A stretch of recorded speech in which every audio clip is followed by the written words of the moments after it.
கிறிஸ்து இயேசுவுக்குள் அன்பாய் அழைக்கப்பட்ட அன்புக்குரிய சகோதர சகோதரிகளே, அனைவருக்கும் ஆண்டவர் இயேசு கிறிஸ்துவுடைய நாமத்தினாலே அன்பின் வாழ்த்துக்கள்.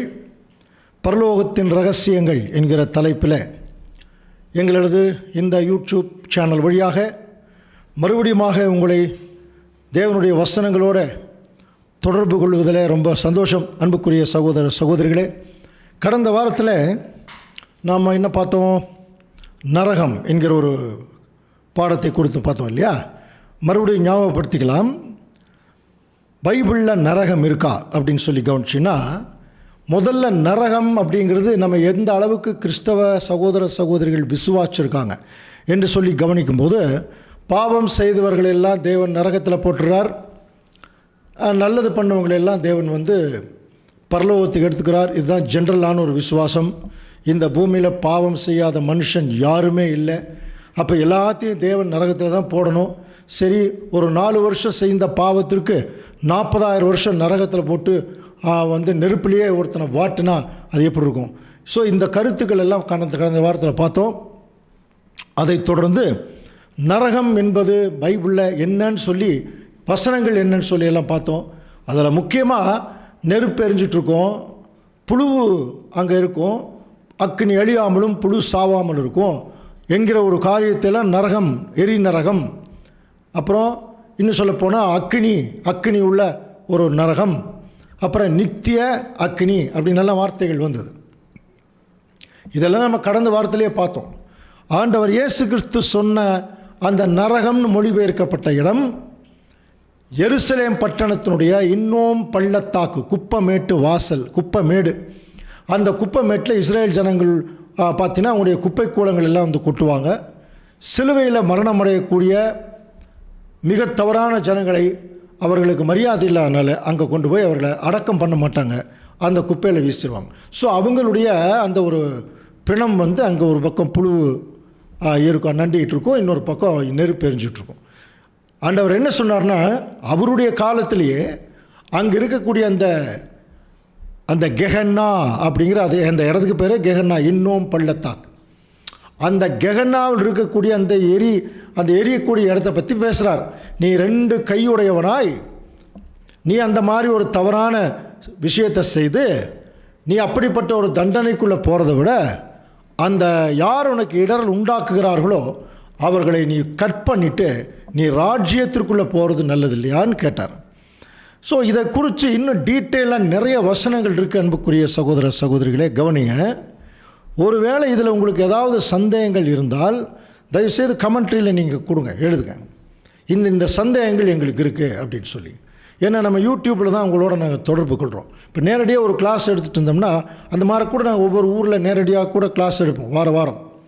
அப்போது அவர்களுக்கு என்ன சொல்லுவோம், உங்களுக்கு இதில் ஏதாவது சந்தேகங்கள் இருந்தால் ஒரு டைரியில் எழுதி வைங்க.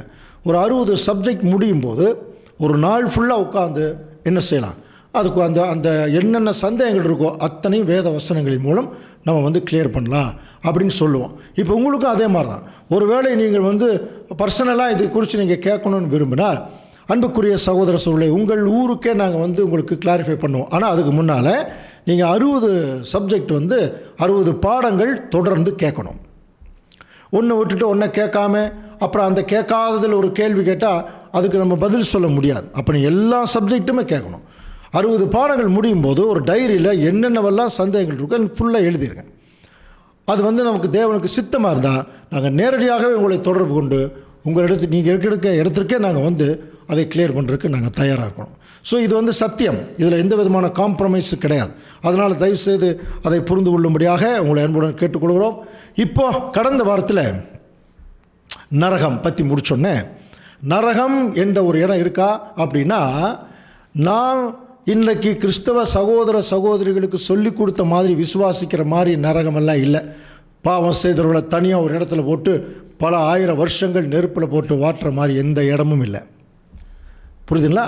அன்னைக்கு அவர் பேசின ஆண்டவர் இயேசு கிறிஸ்து பேசினது அங்கே இருக்கக்கூடிய கெஹன்னா என்று சொல்லக்கூடிய அந்த இன்னோம் பள்ளத்தாக்கில் எரியக்கூடிய நெருப்பு, அங்கே போடக்கூடிய பிணங்களுடைய அந்த ஒரு நெருப்பை தான் அங்கே பேசினார். சரியா? ஓகே, சரி. அப்படின்னா கடைசியாக எப்படி முடிச்சோம் ஞாபகம் இருக்கா? அப்போ நரகம்னு ஒரு இடம் இல்லை, அப்படி கடவுள் போட்டு வாட்டுறதில்ல. கடவுளுடைய திட்டமே ரட்சிப்பு தான். அதுக்கு தான் இயேசு கிறிஸ்து தன்னுடைய ஜீவனையே கொடுத்தார். எல்லாமே கிளியர். அப்படி இருக்கிற பட்சத்தில் இப்போ நிறைய பேர் என்ன நினைக்கிறதுக்கு வாய்ப்பு இருக்குது, நாங்கள்லாம் நரகம் இருக்குங்கிறத சொல்லித்தாங்க ஜனங்க பயந்துட்டுருக்குறாங்க பாவம் செய்யாமல் அப்படின்னு சொல்லி. அப்போ நரகமே இல்லைன்னா, அப்போ ஒரு தண்டனையே இல்லைன்னா, அப்போ ஜனங்களுக்கு பாவம் செய்யறதில் தைரியம் வந்துடும்ல என்று சொல்லி ஒரு கொஸ்டின் போடும்போது, அந்த கேள்விக்குரிய விடையை அடுத்த வாரம் நியாய தீர்ப்பின் நாள் என்கிற ஒரு தலைப்பில் பார்க்கலாம்னு சொல்லி முடித்தோம். ஞாபகம் இருக்குங்களா? ஓகே. அப்போது இன்றைக்கு அந்த பாடத்தை தான் நம்ம பார்க்க போகிறோம். அப்போ ஒருத்தன் பாவம் செஞ்சுட்டான்னா அவனுக்கு தண்டனை இல்லையா? உண்டு. தேவனுடைய நியாய தீர்ப்பில் தண்டனை கட்டாயம் உண்டு.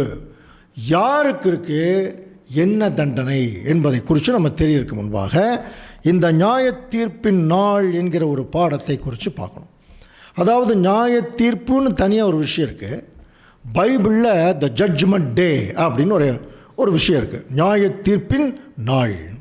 அந்த நியாய தீர்ப்பின் நாள் என்கிற பாடத்தை நம்ம கொஞ்சம் தெளிவாக பார்த்தால்தான் நியாய தீர்ப்பினுடைய அர்த்தம் என்னங்கிறது நமக்கு தெரிஞ்சுக்கலாம்.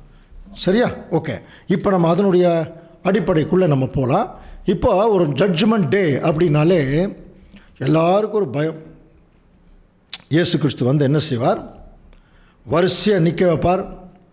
உலக ஜனங்களெல்லாம் வரிசையை நிற்க வச்சு கிறிஸ்தவர்கள் எல்லாம் பாருங்கள். பார்த்தா போன வாரம் கூட சொன்னோம் இல்லையா, அந்த தங்க படிக்கட்டில் போய் நீங்கள் எல்லாம் தங்க மேலே போய் பரலோகம் ஃபுல்லாக தங்கமாக இருக்கும், அங்கே போய் நீங்கள் தங்கம் எல்லாம் தூங்கிட்டுருங்க, நல்லபடியாக அங்கே வந்து உங்களுக்கு கடவுளோடு இருங்க. அதே மாதிரி கிறிஸ்தவர்கள் அல்லாதவங்க, சுவிசேஷத்துக்கு கீழ்ப்படியாதவங்க எல்லாத்தையும் கீழே நரகத்தில் போய் நீங்கள் வாட்டுங்க, பாவம் செய்தவர்கள் என்று சொல்லி இப்படியாகத்தான் ஒரு ஜட்ஜ்மெண்ட் வந்து இந்த பூமியில் நடக்கும் அப்படிங்கிறது எல்லாருடைய விசுவாசமாக இருக்கும். அப்போது இந்த படத்தையெல்லாம் கொஞ்சம் கவனிச்சிங்கன்னா பாருங்கள், இந்த படத்தையெல்லாம் கொஞ்சம் கவனிச்சிங்கன்னா இது வந்து ஒரு மூவிங் பிக்சர். ஆக்சுவலாக பார்த்தீங்கன்னா ஒரு பரலோகங்கிறது எப்படி இருக்கும் அப்படின்னு ஒரு இமேஜினேஷன், அந்த மாதிரிலாம் போன வாரமே நம்ம பார்த்தோம். அப்போ அப்படி இருக்கக்கூடிய காலப்பகுதியில் இந்த நரகம் அப்படிங்கிற ஒரு இடத்துல பார்த்தீங்கன்னா எல்லா ஜனங்களையும் அவர் நியாயம் தீர்த்து கொண்டு போய் போடுறார் அல்லது நெருப்பில் போட்டு எரிக்கிறார் அப்படிங்கிறது எல்லாம் கவனிக்கும்போது, அப்போது ஒரு சிலருக்கு என்ன தோணுது அப்படின்னா, கடவுளுடைய திட்டம் தான் என்ன, எல்லாத்தையும் நெருப்பில் போட்டு எரிக்கிறதா? நிறைய பேர் எப்படி கொஸ்டின் கேட்பாங்கன்னா, அவருக்கு தான் எல்லாருமே பாவத்தில் போவாங்கன்னு தெரியுமில்ல, ஆதாம் பாவம் செய்வார்னு தெரியுமா தெரியாதா? தெரியும். அப்போ தெரிஞ்சோடனே ஏன் அதுக்கு முன்னாடியே தடுத்துருக்கக்கூடாதா? எத்தனை கேள்விகள். சரி, பாவம் செஞ்சிட்டார். இப்போ பாவம் செஞ்சது தெரிஞ்சு செஞ்சாரா தெரியாமல் செஞ்சாரா? ஆதாம் வஞ்சிக்கப்படவில்லை, பைபிள் இருக்குது. அவர் தெரிஞ்சால் தான் அவர் சாப்பிட்றார். அப்போ அப்படி இருக்கிற பட்சத்தில் ஆதாம நிமித்தம் வரக்கூடிய எல்லா ஜனங்களுக்கும் அந்த தண்டனை வந்துருச்சு. அப்போ அது எப்படி அது சரியாக இருக்கும்? சரி, இது ஒரு பக்கம். அப்போ இந்த உலக ஜனங்களுக்காக ஜீவன் கொடுக்க இயேசு கிறிஸ்து வந்தார்னு படிக்கிறோமே. அப்போ இயேசு கிறிஸ்து ஜீவன் கொடுத்து தான் என்ன பிரயோஜனம்? எல்லாரும் பாவம் செஞ்சவங்களாம் நரகத்துக்கு போயிட்டாங்க அப்படின்னா, அப்போ இயேசு கிறிஸ்து ஜீவன் கொடுத்து தான் என்ன பிரயோஜனம்? அப்படியே நான் ஜீவன் கொடுத்துட்டேன் அவ்வளோதான், நீங்கள் நரகத்துக்கு போங்க அப்படின்னு அர்த்தமா? இல்லை, உங்களுடைய பாவங்களுக்காக நான் ஜீவன் கொடுத்துட்டேன், அதனால் அதிலிருந்து நான் உங்களை வெளியே கொண்டு வந்து மறுபடியும் நான் உங்களுக்கு ஜீவனுக்குள்ளே வழி நடத்துகிறேங்கிறது அர்த்தமா? இதெல்லாம் தாங்க சிந்திக்கணும். அல்டிமேட்டாக தேவனுடைய திட்டம் என்ன? மறுபடியும் வாசிக்கலாம் பாருங்கள். மல்கியா 2ஆம் அதிகாரம் 15ஆம் வசனம். அவர் ஒருவனை அல்லவா படைத்தார், ஆவி அவரிடத்தில் பரிபூரணமாய் இருந்ததேன், பின்ன ஏன் ஒருவனை படைத்தார்? எவ்வளோ கிளியராக இருக்கு பாருங்க. ஒரு தெய்வ பக்தி உள்ள சந்ததியை பெறும்படிதானே அவர் ஒருவனை அல்லவா படைத்தார், ஆவி அவருக்குள் பரிபூரணமாக இருந்தது, பின்னையா ஒருத்தனை படித்தாருங்கிறார். அவர் நினச்சிருந்தா நிறைய பேர்த்த படிச்சிருக்கலாம். ஒரு ஆதாம் வந்து கெட்டு போனோன்னு அவரை வந்து அழிச்சுட்டு 10 ஆதாம் செஞ்சு நடுவில் இருக்கிற அந்த பழ மரத்தை மட்டும் எடுத்துருந்தாருன்னு இந்த ப்ராப்ளமே இல்லையா? ஆனால் தேவன் எந்த மனுஷன் பாவத்திற்குள்ளே விழுந்தானோ அவனுடைய சந்ததியவே ஒரு தெய்வ பக்தி உள்ள சந்ததியாக மாற்றணும். அதுதான் தேவனுடைய திட்டம். அதனால தான் நம்ம 2ஆம் உலகம் சப்ஜெக்ட்லாம் பார்த்தோம். ஒரு தெய்வ பக்தி உள்ள சந்ததி வரணும்னா ஒரு தெய்வ பக்தி உள்ள ஒரு முற்பிதா இருக்கணும். அந்த முற்பிதா தான் 2ஆம் உலகத்தில் ஆபிரகாம், முதல் உலகத்தில் ஆதாம். அப்போ அவருக்கு தெய்வ பக்தி உள்ள சந்ததி வரைக்கு தகப்பனா அவர் இல்லை. ஆனால் ஆபிரகாம் ஒரு தெய்வ பக்தி உள்ள சந்ததிக்கு ஒரு தகப்பனாக இருந்தார். ஏன்னா அவர் தன்னுடைய வாழ்க்கையில் ஒரு தெய்வ பக்தியை தேவனிடத்தில் காமிச்சார். ஸோ அதன் நிமித்தமாக ஒட்டுமொத்த உலக ஜனங்களும் 3 ஆசீர்வாதம், உன் சந்ததி வானத்து நட்சத்திரம் போல அது பரலோகத்துக்குரிய ஆசீர்வாதத்தை வாங்கக்கூடிய ஒரு வகுப்பார். அப்புறம் கடற்கரை மணலை போல அது இஸ்ரேல் ஜனங்கள். உன் சந்ததிக்குள் எல்லா ஜனங்களையும் ஆசீர்வதிக்கிறார். அதுதான் 3ஆம் உலகத்தில் ஒட்டுமொத்த உலக ஜனங்களையும் உயிர்த்தெழுப்புறார். அப்போது கிறிஸ்துவை இப்போ நம்புறவங்களை மட்டும் உயிர்த்தெழுப்புறாரா, இல்லை எல்லாரையும் உயிர்த்தெழுப்புறாரா? கிறிஸ்துவை நம்புறவங்களுக்கு மட்டும்தான் மீட்பு கொடுக்குறாரா, இல்லை எல்லாத்துக்கும் மீட்பு கொடுக்குறாரா? கிறிஸ்துவை நம்புகிறவர்களுக்கு இப்போ ரட்சிப்பா, இல்லை எல்லாருக்கும் ரட்சிப்பா? 1 தீமோத்தேயு 2ஆம் அதிகாரம் 4ஆம் வசனம். எல்லா மனுஷரும் ரட்சிக்கப்படவும் சத்தியத்தை அறிகிற அறிவை அடையவும் அவர் சித்தம் உள்ளவராயிருக்கிறார். அன்புக்குரிய சகோதர சகோதரர்களே, கொஞ்சம் நல்லா கவனிங்க. இந்த வசனம் ஒரு பிளானை சொல்லுது. முதல்ல எல்லாரும் ரட்சிக்கப்படணும், அதுக்கப்புறம் தான் சத்தியத்தை அறிகிற அறிவை அடையணும். கவனிக்கிறீங்களா? டோட்டல் உலக ஜனங்களையும் முதல்ல ரட்சிக்கணும். என்ன பிரச்சனைகள் இருக்காங்க, அவங்களுக்கு தெரியாது, ஒன்றுமே சத்தியமே தெரியாது. அந்த பிரச்சனையில் இருக்கிறவங்களை முதல்ல என்ன செய்யணும்? இப்போ ரட்சிக்கணும், அதுக்கப்புறம் தான் சத்தியத்தை அறிகிற அறிவை. இதுதான் ஆர்டர். இப்போ நம்ம அப்படி இல்லை, முதல் நம்ம சத்தியத்தை அறிகிற அறிவை அடைகிறோம். இப்போ நம்மங்கிறது யார்? இந்த பரலோக ராஜ்யத்தினுடைய ராஜாக்களுடைய அழைப்புக்குள்ளே வந்திருக்கிறோம் இல்லையா? இந்த அழைப்புக்குள்ளே வந்திருக்கிறவங்களுக்கு இந்த வசனத்துக்கு சம்மந்தம் இல்லை. டோட்டலாக எல்லா ஜனங்களையும் ரட்சிக்கிறதுக்கு தான் தேவனுடைய திட்டம். அப்போ முதல் ரட்சிக்கணும். புரியுதுங்களா? எல்லா மனுஷனும் ரட்சிக்கவும். அப்போது தேவனுடைய பிளானில் கொஞ்சம் கவனிச்சுன்னா, ஏன் தேவன் எல்லாத்தையும் ரட்சிக்க விரும்பினார்? பாவம் செஞ்சாலாம் அழிஞ்சு போயிட வேண்டியது தானே அப்படின்னு சொல்லும்போது, அன்புக்குரிய சகோதர சகோதரர்களே, நல்லா புரிஞ்சுக்கலாம்.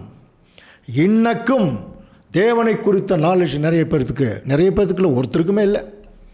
ஆண்டவர் இயேசு கிறிஸ்துவை பற்றின ஒரு நாலேஜு கிறிஸ்தவர்களுக்கே அதிகமாக இல்லைங்கிற போது மற்றவங்களுக்கு எப்படி? அப்போ வேதத்தில் இருக்கக்கூடிய தேவனுடைய திட்டங்கள், அவருடைய பிரமாணங்கள் இன்னும் சரிவர வெளியே சொல்லப்படவே இல்லை. தெரியாதுங்க. அது சரியாக தெரிஞ்சிருந்தால் கிறிஸ்தவர்கள் இன்னைக்கு என்ன ஆயிருப்பாங்க தெரியுங்களா? கிறிஸ்துவாக மாறி இருப்பாங்க. நான் சொல்கிறது புரியுதா? அது தெரிஞ்சிருந்தா கிறிஸ்தவர்கள் கிறிஸ்துவாக மாறி இருப்பாங்க. அல்டிமேட்டாக நம்ம கிறிஸ்துவாக மாறுறது தான் கிறிஸ்தவர்களுக்கு தேவன் கொடுத்துருக்கிற ஒரு மகா பெரிய அழைப்பு. ஸோ அது என்னன்னே தெரியாமல் இன்றைக்கி உலகம் போகிற போக்கில் எல்லாரும் போயிட்டுருக்குறாங்க இல்லையா? காரணம் என்ன? இவர்களுக்கு ஒன்றுமே தெரியாது. இது தேவனுக்கு தெரியுமா? தெரியும். இப்போ எல்லா ஜனங்களும் ஒரு அறியாமையில் இருக்காங்க. அது தேவனுக்கு தெரியுமா? தெரியும். தெரிஞ்சதுனால தான் இந்த அறியாமையில் இருக்கிற ஜனங்களை, அறியாமையில் இருக்கிற காலத்தில் அவர் என்ன செய்கிறார் பாருங்கள். அப்போஸ்தலர் 17ஆம் அதிகாரம் 30ஆம் வசனம். அறியாமை உள்ள காலங்களை தேவன் காணாதவர் போலிருந்தார். பார்த்தீங்களா? இது வரைக்கும் ஆதாம் தோன்றிலிருந்து இன்னைக்கு வரைக்கும் கவனிச்சினா ஒரு அறியாமையில் இருக்கிறாங்க ஜனங்க. அதனால தான் தேவன் என்ன செய்கிறார்? சைக்காலஜிக்கலாக அறியாமை உள்ள காலங்களை தேவன் காணாதவர் போலிருந்தார். இப்பொழுதோ மனம் திரும்ப வேண்டும் என்று எங்குமுள்ள மனுஷருக்கெல்லாம் கட்டளையிடுகிறார். இப்போ பாருங்க, இப்பொழுதோங்க அப்படிங்கிற ஒரு வார்த்தை சொல்லப்படும். இப்பொழுதோ எங்குமுள்ள மனுஷருக்கு நீங்கள் மனம் திரும்பணும். அப்போ இன்றைக்கி கூட எல்லாரும் மனம் திரும்பினதான் சரி, ஒரு நமக்கு தெரியல இல்லையா? அப்போ அந்த இப்பொழுதோங்கிறது எப்போங்கிறது நம்ம கொஞ்சம் டீட்டெயிலாக நம்ம பார்க்கணும். இப்பொழுதோங்கிறது எப்போன்னா பாருங்கள், மேலும் ஒரு நாளை குறித்திருக்கிறார். அப்போஸ்தலர் 17:31 கவனிக்கிறீங்களா? மேலும் ஒரு நாளை குறித்திருக்கிறார், அதிலே தாம் நியமித்த மனுஷனை கொண்டு இந்த பூலோகத்தை நீதியாய் நியாயம் தீர்ப்பார். நல்ல கவனிங்க, இது ரொம்ப டீட்டெயிலாக ரொம்ப டீப்பான ஒரு வசனம். ஏற்கனவே என்ன சொன்னார்? அறியாமையுள்ள காலங்களை தேவன் காணாதவர் போல் இருந்தார், கண்டுக்காம விட்டான்ட்டார். ஆனால் இப்போ நீங்கள் எல்லாரும் மனம் திரும்பணும். எப்போ? மேலும் ஒரு நாளை குறித்திருக்கிறார். கவனிக்கிறீங்களா? அப்படின்னா என்ன அர்த்தம்? மேலும் ஒரு நாளை குறித்திருக்கிறார்னா என்ன அர்த்தம்னா, ஏற்கனவே ஒரு நாளை குறிச்சார். புரியுதுங்களா? அந்த நாளில் எதுவும் செட்ரைட் ஆகலை, அதனால தான் இன்னொரு நாளை குறிக்கிறார். அப்போ ஏற்கனவே குறித்த நாள் என்ன? அதுதாங்க ஆதாமுக்கு குறித்தார். புசிக்கும் நாளிலே, கவனிக்கிறீங்களா? புசிக்கும் நாளிலே சாகவே சாவாய் அப்படின்னார். அந்த நாளில் அவர் என்ன பண்ணிட்டார், புசிச்சு அந்த மரணத்துக்குள்ளே போயிட்டார். எல்லா ஜனங்களும் மரணத்துக்குள்ளே போகும்போது தேவன் எல்லாத்தையும் ரட்சிக்கிறதுக்காக ஒரு திட்டம் வச்சதுனால தான் இப்போ அவர் சொல்கிறார், இல்லை மேலும் ஒரு நாள் வச்சேன், இன்னொரு நாள் இருக்குது, மேலும் ஒரு நாளை குறித்திருக்கிறார், அதிலே தாம் நியமித்த மனுஷனை கொண்டு இந்த பூமியை நீதியாய் நியாயம் தீர்ப்பார். அந்த மனுஷனை மரித்தோரிலிருந்து எழுப்பினதுனாலே அதன் நிச்சயத்தை எல்லாருக்கும் விளங்க பண்ணினார். என்ன நிச்சயம்? மரித்தோர் உயிர் தெழுவார்கள் என்ற நிச்சயம். அது ஆண்டவர் இயேசு கிறிஸ்து உயிர் தெழுந்து காமிச்சார். அந்த நிச்சயத்தை இப்போ நமக்கு கொடுக்குறார். அப்போ யார் உயிர் தெழுந்தாரோ, யார் ஜனங்களுக்காக ஜீவன் கொடுத்தாரோ, அந்த ராஜா, அந்த நியாயாதிபதி இந்த பூமியில் என்ன செய்ய போகிறார்னா, இன்னொரு நாளில் வந்து நியாய தீர்ப்பு செய்ய போகிறார். அதுதான் மேலும் ஒரு நாளை குறித்திருக்கிறார். புரியுதுங்களா? அதனால தான் யோவான் 5:27 வாசிக்கலாம். அவர் மனுஷகுமாரனாய் இருக்கிறபடியால் நியாய தீர்ப்பு செய்யும்படிக்கு அதிகாரத்தையும் அவருக்கு கொடுத்திருக்கிறார். நியாய தீர்ப்பு செய்யும் அதிகாரம் முழுவதையும் ஆண்டவர் இயேசு கிறிஸ்து தான் இருக்கு அப்படின்னு சொல்லி நம்ம பார்க்குறோம். அப்படின்னு அந்த மேலும் ஒரு நாள்ங்கிறத தான் நம்ம பேதுரு எழுதினார்லையே, நம்ம ஏற்கனவே பேசிக் சப்ஜெக்ட்லேயே பார்த்துட்டோம். பிரியமானவர்களே பாருங்கள், 2 பேதுரு 3:8 பிரியமானவர்களே, கர்த்தருக்கு ஒரு நாள் 1000 வருஷம் போலவும் 1000 வருஷம் போலவும் 1000 வருஷம் ஒரு நாள் போலவும் இருக்கிற என்கிற ஒரு காரியத்தை நீங்கள் அறியாதிருக்க வேண்டாம். அப்படின்னு என்ன அர்த்தம்? தெரிஞ்சு வச்சுங்க.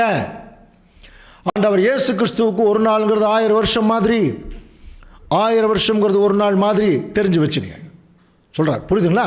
அப்போது மேலும் ஒரு நாளை குறித்திருக்கிறார்னா அதுதான் அந்த 1000 வருஷம். இதை தாங்க பைபிள் சொல்லுது, 1000 வருஷ அரசாட்சி.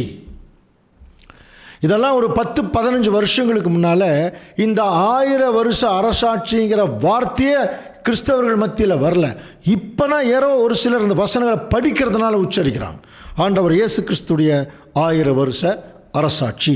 அப்போ அதுதான் அந்த நாள். இதுக்கு பைபிளில் நிறைய பேர் இருக்குது.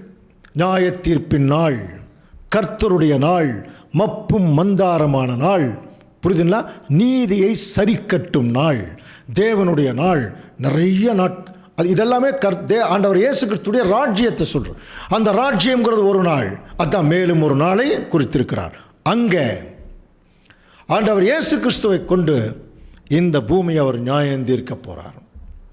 அப்படின்னா இப்போ நமக்கெல்லாம் நியாய தீர்ப்பே இல்லையா? தெரியல, இப்போ பார்க்கலாம். அதனால தான் அடுத்த வசனம் பாருங்கள், 2 பேதுரு 3:13 வாசிக்கலாம். அவருடைய வாக்குத்தத்தத்தின்படியே நீதி வாசமாய் இருக்கும் புதிய வானங்களும் புதிய பூமியும் உண்டாகும் என்று காத்திருக்கிறோம். பாருங்க, அவருடைய வாக்குத்தத்தத்தின்படியே நீதி வாசமாயிருக்கும் புதிய வானம், புதிய வானம்ங்கிறது புதிய அரசாட்சி, புதிய பூமிங்கிறது இந்த பூமியில் இருக்கிற புதிய அமைப்புகள், ஜனங்களே புதுசாயிடும் ராஜ்யம் வரும்போது. நீதி வாசமாயிருக்கும் அங்கே, இப்போ நீதி மோசமாக இருக்கும், இப்போ அப்படி தான் இருக்குது. இப்போ அவருடைய ராஜ்யத்தில் நீதி வாசமாக இருக்கும். ஸோ அப்படின்னா எப்போ இந்த நியாய தீர்ப்பை அவர் செய்ய போகிறார்? த ஜட்ஜ்மெண்ட் டே, நியாய தீர்ப்பின் நாள். சரி, அப்படி ஒரு வேளை இந்த பூமியில் ஒரு கிறிஸ்து வரும்போது நல்லவங்களுக்கெல்லாம் பரலோகம், கெட்டவங்களுக்கெல்லாம் நரகம், நல்லது செஞ்சவங்களுக்கெல்லாம் பரலோகம், மோசமானவங்களுக்கெல்லாம் நரகம். அப்படின்னா இந்த பூமியில் நல்லது செய்தவர்கள் யார்? நீதிமான்கள் யார்? ரோமருக்கு நிருபம் 3:10 பாருங்க. அந்தப்படியே நீதிமான் ஒருவனாகிலும் இல்லை, அவ்வளோதான். உணர்வுள்ளவன் இல்லை, தேவனை தேடுகிறவன் இல்லை, எல்லாரும் வழிதப்பி ஏகமாய் கெட்டு போனார்கள், நன்மை செய்கிறவன் இல்லை, ஒருத்தங்கூட இல்லைன்ட்டார். அப்புறம் எங்கே பரலோகம் போகிறது? எல்லாரும் எங்கே தான் போயாகணும்? நரகத்துக்கு தான் போயாகணும். ஏன்? பாவம் செய்யாத மனுஷன் இல்லையே. படிக்கிறோம் இல்லையா? பாவம் செய்யாத மனுஷன் இல்லையே. அன்புக்குரிய சகோதர சகோதரி, அப்படின்னா ஆண்டவர் இயேசு கிறிஸ்து இந்த பூமியில் இறங்கி வருகிறார். இன்னைக்கு பெரிய ஒரு டாக்டரின் இந்த பூமியில் இருக்குது. ஆண்டவர் இயேசு கிறிஸ்து இந்த பூமியில் வரும்போது ஒரு ராஜாதி ராஜாவாக வருவார், அதில் எந்த டவுட்டும் இல்லை. ஒரு பெரிய நியாயாதிபதியாக வரப்போகிறார், அதுலேயும் டவுட் இல்லை. அப்போ எல்லாருக்கும் பார்த்தீங்கன்னா இயேசு கிறிஸ்து வர்றாருனாலே நிறைய பேருக்கு எப்படி இருக்குது தெரியுங்களா? பயமாக இருக்குமா இல்லை சந்தோஷமாக இருக்குமா? வேறு மாதிரி சொல்லணும்னா, இப்போ இயேசு கிறிஸ்து வந்து இப்போ ஒரு நியாய தீர்ப்பு கொடுக்குறாரு. எல்லாருக்கும் நியாய தீர்ப்பு கொடுக்க தான் வர்றார்.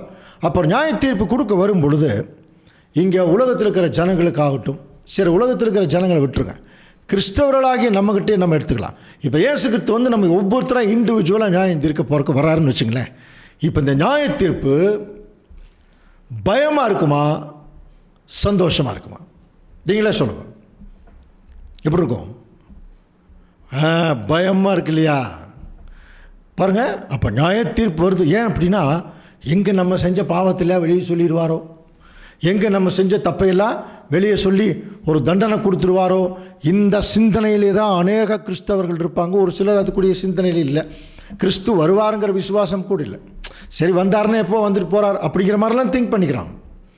ஆனால் அன்புக்குரிய சகோதர சொல்லி, இப்போ நம்ம வேதத்தை கூர்ந்து ஆராயக்கூடிய, விசேஷமாக இந்த அழைப்புக்குள்ளே வந்த தேவனுடைய பிள்ளைகள் வேதத்தை ஆராய்ஞ்சு பார்த்து தான் ஆகணும். அப்போ ஒரு பயமாக ஒரு சந்தோஷமானு கேட்டால், நியாய தீர்ப்பு என்றாலே எல்லாரும் பயமாக தான் இருக்கும். ஒன்றும் வேண்டாம், ஒரு கோர்ட்டுக்கு போனால் 2 பேர், ஒருத்தர் ஒரு குற்றவாளியாக இருக்கிறவர், இன்னொருத்தர் அவருக்கு ஆப்போசிட்டாக 2 பேர் நிற்கிறாங்க. இப்போ ஜட்ஜ்மெண்ட்டு வரக்கூடிய டைம் நாளை காலையில் ஜட்ஜ்மெண்ட் அப்படின்னா, இன்றைக்கி ஒரு வேளை ஒரு குற்றவாளியாக இல்லாதவருக்கே கொஞ்சம் உதறலாக இருக்கும். எப்படி நியாய தீர்ப்பு வருமோ? அப்போ ஒரு நியாய தீர்ப்புங்கிற ஒரு விஷயம் வந்துருச்சுனாலே எல்லாருக்கும் ஒரு பயம் இருக்கும் இல்லையா? இப்போ நம்முடைய வேதத்திற்குள்ளே போய் நியாய தீர்ப்பு வந்துச்சுன்னா, ஆண்டவர் இயேசு கிறிஸ்துவின் நியாய தீர்ப்பு வந்துச்சுன்னா, அல்லது நியாய தீர்ப்பின் நாள் வந்துச்சுன்னா, இந்த பூமியில் பயமா சந்தோஷமா? இப்போ வசனம் வாசிக்கலாம். கொஞ்சம் கவனிக்கிறீங்களா? இப்போ நான் அந்த ஸ்லாங்கில் வாசிக்கிறேன் பாருங்கள், அது எப்படி இருக்குன்னு பாருங்கள். 96ஆம் சங்கீதம் 11ஆம் வசனம் கவனிங்க. வானங்கள் மகிழ்ந்து பூமி பூரிப்பாகி சமுத்திரமும் அதன் நிறைவும் முழங்குவதாக. இப்படி படிக்கணும். நாடும் அதிலுள்ள யாவும் களிகூறுவதாக. அப்பொழுது கர்த்தருக்கு முன்பாக காட்டு விருட்சங்கள் எல்லாம் கம்பீரிக்கும். இந்த வசனம் எப்படி இருக்கு சொல்லுங்க? இப்போ நான் படித்தேன் இல்லையா? இந்த வசனம் இப்போ ஒரு சந்தோஷமான விஷயத்தை சொல்லுதா, ஒரு பயப்பரமான விஷயத்தை சொல்லுதா? கவனிங்க. கர்த்தருக்கு முன்பாக காட்டு விருட்சங்கள் எல்லாம் கம்பீரிக்கும், சமுத்திரம் முழங்குவதாக. அப்படின்னா இப்போ பின்னாடி ஏதோ இதுக்கு பின்னாடி சில வசனங்கள் வருது. அப்போது அந்த வசனங்களுக்கு முன்னாடியே இந்த வசனம் என்ன சொல்லுதுன்னா, பின்னாடி ஒரு மகா பெரிய சந்தோஷமான விஷயம் வரப்போகுதுன்னு அர்த்தம். அது என்னன்னு படிக்கலாமா? பாருங்கள், 96ஆம் சங்கீதம் 13ஆம் வசனம். அவர் வருகிறார், அவர் பூமியை நியாயந்தீர்க்க வருகிறார். கவனிக்கிறீங்களா? அப்போ அவர் வருகிறார், அவர் பூமியை நியாயந்தீர்க்க வர்றாருனாலே இந்த பூமியில் புரிதில்ல, வானம் எல்லாம் கம்பீரிக்குமா, காட்டு புஷ்பங்கள் எல்லாம் பயங்கரமாக அது என்ன ஆகும், அது பெரிய அளவில் ஒரு சந்தோஷம். அப்படின்னா புரியுதுங்களா? இயேசு கிறிஸ்து நியாயந்தீர்க்க வர்றாருனா இந்த பூமியை பூரிச்சு போயிடும்னு பைபிள் சொல்லுது. இன்னைக்கு வரைக்கும் நம்ம என்ன பண்ணிகிட்ருக்குறோம்? ஐயோ ஒரு வர்றாருன்னா பயங்கரமான பிரச்சனை அப்படின்னு நினைக்கிறோம். ஆனால் பைபிள் சொல்லுது பாருங்கள், அவர் வருகிறார், அவர் பூமியை நியாயந்தீர்க்க வருகிறார், அவர் பூலோகத்தை நீதியோடும் ஜனங்களை சத்தியத்தோடும் நியாயந்தீர்ப்பார். இது எப்படி நிறைய பேர் படிச்சிருவாங்கன்னா, அவர் வருகிறார், பூமியை நியாயந்தீர்க்க வருகிறார், பூலோகத்தை நீதியோடும் ஜனங்களை சத்தியத்தோடும், இப்படி படிக்கக்கூடாது. பூலோகத்தை நீதியோடும், பூலோகங்கிறது உலகம், இந்த உலகத்தினுடைய அமைப்பு, சாத்தானுடைய அமைப்பு. இதுக்கு கிறிஸ்து 2ஆம் வருகையில் வரும்போது இந்த சாத்தானுடைய அமைப்பு தான் இந்த பூலோகம். இதுக்கு ஒரு நீதியான நியாய தீர்ப்பு கொடுக்க போகிறார். அதே சமயத்தில் ஜனங்களுக்கு ஒரு சத்தியத்தின்படி நியாய தீர்ப்பு கொடுக்க போகிறார். அதைத்தான் பூலோகத்தை நீதியோடும் ஜனங்களை சத்தியத்தோடும் நியாயந்தீர்ப்பார். அப்போ ஆண்டவர் இயேசு கிறிஸ்து இந்த பூமியில் வர்றாருனாலே பாருங்க, இந்த பார்க்க பாருங்கள் எவ்வளோ அழகாக பார்க்கறதுக்கு, பூமியே பூரிச்சு போயிடுமா, அவ்வளோ சந்தோஷம் இந்த பூமியில் இருக்குமா. அதுதாங்க ஒரு நியாய தீர்ப்பின் நாள். இதையத்தான் வானங்கள் மகிழ்ந்து பூமி பூரிப்பாகி சமுத்திரம் அதன் நிறைவும் முழங்குவதாக, நாடும் அதில் உள்ள யாவும் களி கூறுவதாக. அப்பொழுது கர்த்தருக்கு முன்பாக காட்டு விருட்சங்களெல்லாம் கம்பீரிக்கும். அவர் வருகிறார், அவர் பூமியை நியாயம் தீர்க்க வருகிறார். அவர் பூலோகத்தை நீதியோடும் ஜனங்களை சத்தியத்தோடும். அப்போ கொஞ்சம் தடவை இதை கவனிங்க. பூலோகத்தை நீதியோடும் ஜனங்களை சத்தியத்தோடும் நியாயம் தீர்ப்பார். இப்போ நம்ம பூலோகத்துக்கு நீதியோடு நியாய தீர்ப்பு அப்படிங்கன்னா என்ன, ஜனங்களுக்கு சத்தியத்தில் நியாய தீர்ப்புன்னா என்ன? இந்த பூலோகம், இந்த லோகம், இப்பிரபஞ்சம், இப்பிரபஞ்சத்தின் தேவன் சாத்தானுக்கே பேர் இருக்குது. 2ஆம் உலகத்தினுடைய ஒரு தலைவனே அவன் தானா, இப்பிரபஞ்சத்தின் தேவன். அப்போது இந்த பிரபஞ்சம், இந்த பூலோகம் அவன் கண்ட்ரோலில் தான் இருக்குது. இதில் இருக்கக்கூடிய அரசாட்சி, போதனைகள், தவறான குணங்கள், சர்ச் சிஸ்டம், மக்களுடைய மனநிலை எல்லாமே படு மோசமாக இருக்குது. இப்போ திருந்தவே மாட்டாங்க, திருந்தவே மாட்டாங்க. ஏன்னா அது சாத்தானுடைய மைண்டு, அதில் எல்லா ஜனங்களும் உள்ளே போயிட்டாங்க. அதனால தான் இன்றைக்கி எவ்வளோ பிரச்சனைகள்லாம் போயிட்டுருப்பாங்க. தலைவர்களும் சரியில்லை. அப்போது இந்த பூலோகங்கிறது சாத்தானுடைய இந்த உலகத்துக்கு ஆண்டவர் இயேசு கிறிஸ்து 2ஆம் வருகையில் வரும்போது ஒரு நீதியான நியாய தீர்ப்புனா என்னன்னு சொல்லுங்க பார்க்கலாம். இது அவனுடைய கவர்மெண்ட், இது அவனுடைய உலகம். அப்போ இதுக்கு நியாய தீர்ப்புன்னா இதை அவங்ககிட்ட எடுக்கணும், அவ்வளோதான். புரியுது? இந்த 2ஆம் உலகத்திற்கு ஒரு முடிவு கொண்டு வரணும். இந்த 2ஆம் உலகத்திற்கு ஒரு முடிவுக்கு கொண்டு வர ஒரு தீர்க்க தரிசனம் தான் பைபிளில் அர்மகதோன் என்று சொல்லப்பட்டிருக்கு. அன்புக்குரிய சகோதர சொல்லே, அப்போ அதுக்கு தான் இப்போ இந்த உலகம் 3ஆம் உலக யுத்தத்தை நோக்கி போயிட்டுருக்கு. கன்ஃபார்மாக 3ஆம் உலக யுத்தம் அதில் டவுட்டே வேண்டாம். ஆனால் இந்த 3ஆம் உலக யுத்தத்தில் எந்த நாட்டுக்கு விரோதமாக எந்தெந்த நாடுகள் வரும் என்பது பைபிளில் கிளியராக இருக்குது. எந்த நாடு ஜெயிக்கும் கிளியராக இருக்குது. அதன் நிமித்தம் உண்மையான தேவன் யாருன்னு இந்த உலகம் அறிந்து கொள்ளும். ஆண்டவர் இயேசு கிறிஸ்து தான் பராக்கிரம ராஜா என்று இந்த உலகம் அறிந்து கொள்ளும். அதற்கு ஆண்டவர் இயேசு கிறிஸ்து 2ஆம் வருகையில் இந்த உலகத்தினுடைய சாத்தானுடைய அமைப்புகளுக்கு ஒரு நீதியான நியாய தீர்ப்புன்னா கம்ப்ளீட்டாக அந்த கவர்மெண்ட்ஸ் எல்லாத்தையும் எடுத்துருவார். புரியுதுங்களா? அவங்களுடைய தவறான போதனைகள் எல்லாம் இன்னும் கொஞ்ச நாள் அது நடக்க போகுது. அதனால தான் இதற்குரிய சத்தியத்தை நம்ம 5ஆம் உலக பேரரசு சப்ஜெக்டில் பார்த்தோம் இல்லையா? ஒரு கல் அடிச்சொன்னேன், அது எல்லா சிலை இருக்கிற எல்லாமே அடித்து நொறுக்கி வெளியே போயிடுச்சு இல்லையா? அந்த சிலையை மோதின கல்லோ வென்றால் பெரிய பர்வதமாச்சு. ஸோ இதுதான் பூலோகத்தை நீதியோடு. அடுத்தது ஜனங்கள். அப்போது ஜனங்கள் பாவம் ஒன்றுமே தெரியாமல் தான் இருக்காங்க. அதனால தான் சொல்லிட்டு அறியாமை உள்ள காலத்தில் இருக்காங்க. அப்போ இந்த ஜனங்களுக்கு என்ன செய்யணும்? நீங்களும் சாத்தான் சொல்கிறது கேட்டு நடந்துட்டீங்க. ஏன்னா அவங்களுக்கு தெரியாதுங்க, சாத்தான் இருக்கிறான்னே தெரியாது ஜனங்களுக்கு. கிறிஸ்தவ சகோதரர்களுக்கு தெரியும் சாத்தான், ஆனால் சில நேரத்தில் அவன் பின்னாடியே கூட போகிற நிலைமையில் தான் இருக்கும் இல்லையா? அப்போ அப்படி இருக்கிற சூழ்நிலையில் ஜனங்களுக்கு இப்போ என்ன தேவை? ஏன் இப்படி இருக்காங்க? அவங்களுக்கு சத்தியம் இல்லை. இப்போ என்ன செய்யணும்? அவர்களை சத்தியத்தோடு நியாயம் தீர்க்கணும். அதனால தான் யோவான் 17ஆம் அதிகாரம் 17ஆம் வசனம் வாசிக்கலாம். உம்முடைய சத்தியத்தினாலே அவர்களை பரிசுத்தமாக்கும், உம்முடைய வசனமே சத்தியம். பாரு, உம்முடைய சத்தியத்தினாலே அவர்களை பரிசுத்தமாக்கும், உம்முடைய வசனமே சத்தியம். அப்போ வசனம் தான் சத்தியம். இப்போ கூட நம்ம பைபிள் ஸ்டடியில் சொன்னோம் இல்லையா? இது வரைக்கும் நீங்கள் படித்து கொண்டிருந்தது வசனம், இப்போ நீங்கள் கேட்டுக்கொண்டிருக்கிறது வசனத்துக்குள் இருக்கக்கூடிய சத்தியம். அப்போ அந்த வசனத்துக்குள் இருக்கக்கூடிய சத்தியம் என்ன சொல்லுது?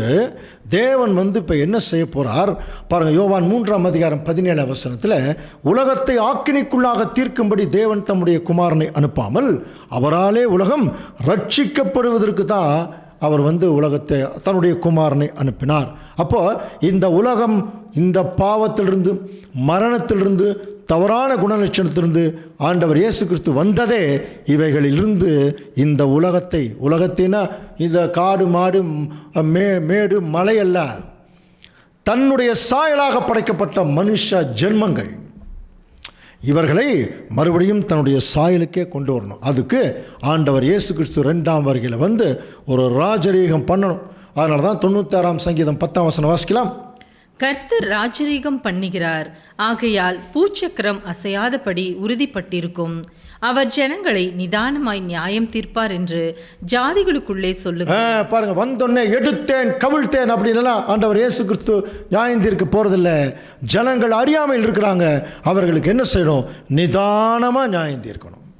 புரியுதுங்களா? நிதானமாக.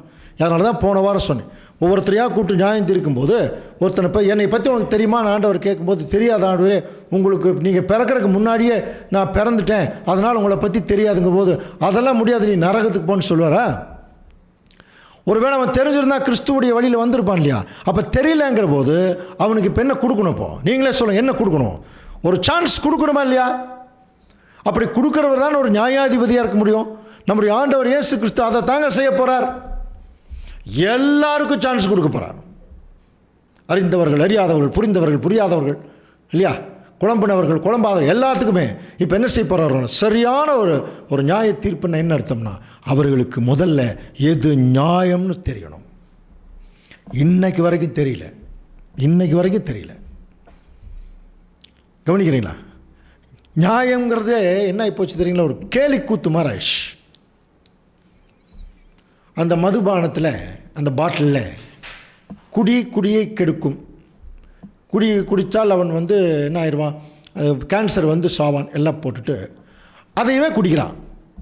இது என்ன ஒரு அறிவு பாருங்க. அப்போ இதுதான் தெரியல அவங்களுக்கு, என்ன நடக்குதுன்னே தெரியல ஜனங்களுக்கு. இப்போ ஆண்டவர் இயேசு கிறிஸ்து அதனால தான் பார்த்தீங்கன்னா இவங்க பாவம் பண்ணிட்டுருக்குறாங்க. சில நேரங்கள் இவங்க பண்ணுறது பாவம்னு கூட தெரியாமல் பண்ணிட்டுருக்கிறான். அதனால தான் தேவன் இவர்களுடைய பரிதாபமான நிலைமையை பார்த்துட்டு 2 கொரிந்தியர் 5:19 வாசிக்கலாம். அது என்னவெனில், தேவன் உலகத்தாருடைய பாவங்களை எண்ணாமல் கிறிஸ்துவுக்குள் அவர்களை தமக்கு ஒப்புரவாகுதலின் உபதேசத்தை எங்களிடத்தில் ஒப்புவித்தார். பாருங்க, அது என்னவெனில் தேவன் உலகத்தாருடைய பாவங்களை எண்ணாமல். கவனிக்கிறீங்களா? வசனமெல்லாம் கிளியராக தான் இருக்கு. உலகத்தாருடைய, ஏன்னா உலகத்தார் அறியாமையில் இருக்காங்க. கவனிக்கிறீங்களா? உலகத்தார் எப்படி இருக்காங்க? அறியாமல் இருக்காங்க. உலகத்தாருடைய பாவங்களை எண்ணாமல் கிறிஸ்துவுக்குள் இப்போ என்ன செய்யணும்? அவர்களை தேவனுடைய ஒப்புரவாக்கினா ஜீவனுக்குள்ளே வந்துடும். அந்த ஒப்புரவாக்குதலின் உபதேசத்தை கொடுத்தாருன்னு சொன்னார் பவுல். அப்போ கவனிக்கிறீங்களா? அப்போ ஆண்டவர் இயேசு கிறிஸ்து சிலுவையில் அவ்வளவு தூரம் கஷ்டப்பட்டது, வலியை தாங்கினது, துடிச்சது, துப்பு கொட்டு வாங்கினது எல்லாம் எதுக்கு தெரியுங்களா? ஆக்சுவலாக இதெல்லாம் நாம் வாங்க வேண்டிய தண்டனை. இப்போ நம்ம வாங்க வேண்டிய தண்டனையை அவர் வாங்கிட்டார். ஏதோ ஒரு நீதி, அந்த நீதி என்னங்கிறது பின்னாடி பார்க்கலாம். வாங்கிட்டார். இப்போ என்ன ரிசல்ட்டு? நமக்கு வர வேண்டிய தண்டனை வாங்கிட்டு இப்போ நம்ம ஃப்ரீ ஆகிடணும் இல்லையா? ஆமாம், ஃப்ரீ ஆகணும். உலக ஜனங்கள் எல்லாம் ஃப்ரீயானா கூட தேவன் என்ன சொல்கிறாருன்னா, இன்னும் இந்த தண்டனையிலேருந்து வெளியெடுத்துட்டேன், ஆனால் நீ மறுபடியும் ஜீவனோடு வாழணும்னா நீ அந்த நீதிக்குள்ளே நீ வரணும், அந்த கீழ்ப்படிதலுக்குள்ளே நீ வரணும். கீழ்ப்படிதலுக்குள்ளே தான் உனக்கு சந்தோஷம் இருக்குங்கிறத நீ புரிஞ்சுக்கணும் அப்படின்னு சொல்லி அங்கே சொல்கிறார். அப்படின்னா ஆண்டவர் இயேசு கிறிஸ்து முதல் வருகையில் வந்தபோதே அவர் ரொம்ப கிளியராக ஒரு வசனம் சொன்னார். கவனிங்க, இந்த சப்ஜெக்டினுடைய மெயின் கோர் இப்போ நம்ம படிக்க போகிற வசனம் தான். அதை கொஞ்சம் நல்லா கவனிக்கணும். யோவான் 12:47 பாருங்கள். ஒருவன் என் வார்த்தைகளை கேட்டும் விசுவாசியாமற் போனால் அவனை நான் நியாயம் தீர்ப்பதில்லை. நான் உலகத்தை நியாயம் தீர்க்க வராமல் உலகத்தை ரட்சிக்க வந்தேன். ஆண்டவர் ரொம்ப கிளியரா பேசியிருக்கார். கொஞ்சம் கவனிங்க. ஒருவன் என் வார்த்தைகளை கேட்டும் விசுவாசியாமல் போனால் அவனை இப்போ நான் நியாயம் தீர்க்க போகிறது இல்லை. கிளியராக சொல்லியிருக்கார் முதல் வருகையில். இப்போ பாருங்கள், ஒரு சிலர் கேட்டு விசுவாசியாமல் போவாங்க, ஒருத்தர் கேட்காமையே இருப்பாங்க. அப்போ இவங்களை எல்லாம் நான் இன்னைக்கு நியாயம் தீர்க்க வரல. அவர் கிளியராக சொல்லிட்டார், நான் உலகத்தை நியாயம் தீர்க்க வராமல் உலகத்தை ரட்சிக்க வந்தேன். அப்படின்னா ரட்சிக்க வந்தேன் என்ன அர்த்தம்? எல்லாரையும் மரணத்திலிருந்து பாவத்திலிருந்து வெளியே கொண்டு வர்றதுக்கு என்னுடைய ஜீவன் தான் நீதி சொல்லுச்சு. அந்த நீதிக்கு நான் கீழ்ப்படிஞ்சு என்னுடைய ஜீவனை கொடுத்து உலக ஜனங்களை மீட்டு கொள்றதுக்கு வந்திருக்கேன். இப்போ நான் ஜீவன் கொடுக்க வந்திருக்கேன், உங்களை ரட்சிக்கிறதுக்கு வந்திருக்கேன். இப்போ உங்களை நியாயம் தீர்க்க நான் வரல. கிளியரா? அடுத்த வசனம், ஒருவேளை என்னை தள்ளி என் வார்த்தைகளை ஏற்றுக்கொள்ளாதவனை, கவனிங்க, ரொம்ப டீப்பான வசனம் அது. என்னை தள்ளி என் வார்த்தைகளை ஏற்றுக்கொள்ளாதவனை நியாயம் தீர்க்கிறதொன்றிருக்கிறது அப்படின்னார். அப்போ என்னை தள்ளி என் வார்த்தைகளை ஒருத்தன் ஏற்றுக்கலைன்னா அவனை நியாயம் தீர்க்கணும்னு ஒரு விஷயம் இருக்கு, அது இப்போ இல்லை. அதான் அவனுடைய அர்த்தம். கவனிங்க, ஒரு நியாய தீர்ப்பு இருக்கு, அது எப்போ அப்படின்னா நான் சொன்ன வசனமே அவனை கடைசி நாளில் நியாயம் தீர்க்கும். இப்போ முதலாம் வருகையில் அவர் பேசின வசனங்கள் எல்லாம் எப்போ நியாயம் தீர்க்க போகுதுன்னா ஏதோ ஒரு கடைசி நாளுங்கிறாரு. அது என்ன நாள்? இந்த நாள் கவனிக்கிறீங்களா? நாள் முதல்ல ஏற்கனவே ஒரு நாளை குறித்திருந்தார், அது முதல் நாள், முதல் 1000 வருஷம். இப்போ கடைசி நாளுங்கிறது 7வது 1000 வருஷம். அது தேவனுடைய திட்டத்தை நம்ம பார்க்கலாம். அதைத்தான் 1000 வருஷ அரசாட்சி, அதைத்தான் அவர் கடைசி நாள்னு சொல்கிறார். அப்போது இன்றைக்கி நான் பேசின வசனங்கள் எல்லாம் ராஜ்யத்துக்குள்ளே, அந்த 7ஆம் நாள் அவருடைய ராஜ்யத்துக்குள்ளே வரும்போது நான் டைரெக்டாக கூட அப்போ நியாயம் தீர்க்க மாட்டேன், என்னுடைய வசனமே உங்களை நியாயம் தீர்த்துரும். நான் புரியுதுங்களா? என்னுடைய அப்படின்னு என்ன அர்த்தம்? வசனம் உங்களுக்குள்ளே வந்துருச்சுன்னா ஆட்டோமேட்டிக்காக உங்களுக்குள்ளே அந்த நியாய தீர்ப்பு கிடச்சிரும். ஸோ அப்போ அது எப்போ நடக்கும்? கடைசி நாளில் நடக்கும். அப்போ உங்களை அப்படின்னா உங்களை உலக ஜனங்கள், அப்போ உலக ஜனங்கள் கடைசி நாளில் எங்கே இருப்பாங்க? எல்லாம் தூங்கிட்டு இருப்பாங்க. அப்போது இயேசு கிறிஸ்து 2ஆம் வருகையில் கடைசி நாள் அந்த 7ஆம் நாளில் வரும் பொழுது எல்லா உலக ஜனங்களும் உயிர் தெழுவார்களா இல்லையா? அதுதான் வசனம். இப்போ வாசிக்கலாம். யோவான் 5ஆம் அதிகாரம் 28ஆம் வசனம். இதை குறித்து நீங்கள் ஆச்சரியப்பட வேண்டாம், ஏனென்றால் பிரேத குழியிலுள்ள அனைவரும் அவருடைய சத்தத்தை கேட்கும் காலம் வரும். பாருங்க, பிரேத குழிகளில் உள்ள அனைவரும் அவருடைய சத்தத்தை கேட்கும் காலம் வரும். அப்போ இது ஏற்கனவே நம்ம இந்த வசனமெல்லாம் பார்த்துட்டோம். கிறிஸ்து வந்துட்டார்னா எல்லாரும் எந்திரிச்சு வருவாங்க. அதுக்கு முன்னாடி யாரும் எந்திரிச்சு வரப்போகிறதில்ல. அது மட்டும் இல்லை, பாருங்கள் 1 கொரிந்தியர் 15ஆம் அதிகாரம் 22ஆம் வசனத்தில் ஆதாமுக்குள் எல்லாரும் மரிக்கிறது போல கிறிஸ்துவுக்குள் எல்லாரும் உயிர்ப்பிக்கப்படுவார்கள். எல்லாரும் உயிர்ப்பிக்கப்படுவார்கள். அந்த எல்லாருங்கிறதுல நல்லவங்க கெட்டவங்க எல்லாரும் இருக்காங்களா இல்லையா? ஆதாமுக்குள்ளே எல்லாருமே மரணத்துக்குள்ளே போன மாதிரி ஆண்டவர் இயேசு கிறிஸ்துடைய பிளானே அதுதான். ஆதாமுக்குள்ளே எல்லாரும் மரிக்கிறது போல கிறிஸ்துவுக்குள் எல்லாரும் உயிர்ப்பிக்கப்படுவார்கள். அப்போ இன்றைக்கி நிறைய போதனை என்னென்னா, அதாவது தப்பு பண்ணவங்கெல்லாம் செத்து போயிட்டா அவங்க வரவே மாட்டாங்க என்பது மாதிரி சில போதனைகள் கூட உண்டு. ஆனால் பைபிளில் கிளியராக நமக்கு வசனம் எப்படி இருக்குது? இப்போ வாசிக்கலாம் பாருங்கள். அப்போஸ்தலர் 24:15 நீதிமான்களும் அநீதிமான்களுமாகிய மரித்தோர் உயிர்த்தெழுந்திருப்பது உண்டென்று இவர்கள் தேவனிடத்தில் நம்பிக்கை கொண்டிருக்கிறது போல நானும் நம்பிக்கை கொண்டிருக்கிறேன். அப்போது உயிரோட நீதிமான்களும் வருவாங்க, அநீதிமான்களும் வருவாங்க. நல்லவர்கள் கெட்டவர்கள், கொலை செய்தவர்கள் செய்யாதவர்கள், தப்பு பண்ணினவர்கள் பண்ணாதவர்கள், அத்தனை பேரும். ஏன்னா எல்லாரும் தப்பு பண்ணிட்டான். 10 கொலை பண்ணாலும் ஒரு கொலை தான், ஒரு கொலை பண்ணாலும் கொலை தான். புரியுதுங்களா? அப்போது ஒரு சட்டத்துக்கே கீழ்ப்படியில், அவ்வளோதான். அப்போ எல்லாருமே தவறு பண்ணிட்டான். இப்போ எல்லார் மேலேயும் தேவன் வைத்த அன்பின் நிமித்தமாக தான் எல்லாரையும் ஆண்டவர் இயேசு கிறிஸ்துவுடைய ஜீவன் ரத்தத்தை கொடுத்து இப்போ அவங்களெல்லாம் உயிர் தெளிப்பு வர்றான். உயிர் தெளிப்பு வரும்போது அவங்க அசுத்தமானதுனால தான் இப்படி போயிட்டாங்க இல்லையா? இப்போ அவர்கள் பரிசுத்தமாக்குறதுக்கு தேவன் ஒரு ஏற்பாடு செய்கிறார். என்ன ஏற்பாடு? யோவான் 17:17 படித்தோம் இல்லையா? உம்முடைய சத்தியத்தினாலே அவர்களை பரிசுத்தமாக்கும், உம்முடைய வசனமே சத்தியம். அப்போது கவனிங்க, என்னைக்கு ஒரு உண்மையான மனுஷனுக்குள்ள உண்மையான சத்தியம் போகுதோ அவன் தாங்க பரிசுத்தமாவான். யார் பரிசுத்தமாகிறார்களோ அவர்கள் தேவனுடைய ராஜ்யத்தில் போய் அவரோட சஞ்சரிக்கிறதுக்கு தகுதியானவர்கள். அப்போது ஒரே ஆப்ஷன் தான், நீங்கள் பரிசுத்தமாகணுமா, பரிசுத்தமான வசனங்கள் உங்களுக்குள்ளே வரணும். சரியா? அப்போது இன்னைக்கு வரைக்கும் இந்த வசனம் கிறிஸ்தவர்களுக்குள்ளேயே போகலை. அது எப்படி உலக ஜனங்களுக்குள்ளே போகும்? அவங்களுக்கு எதுவுமே தெரியாது.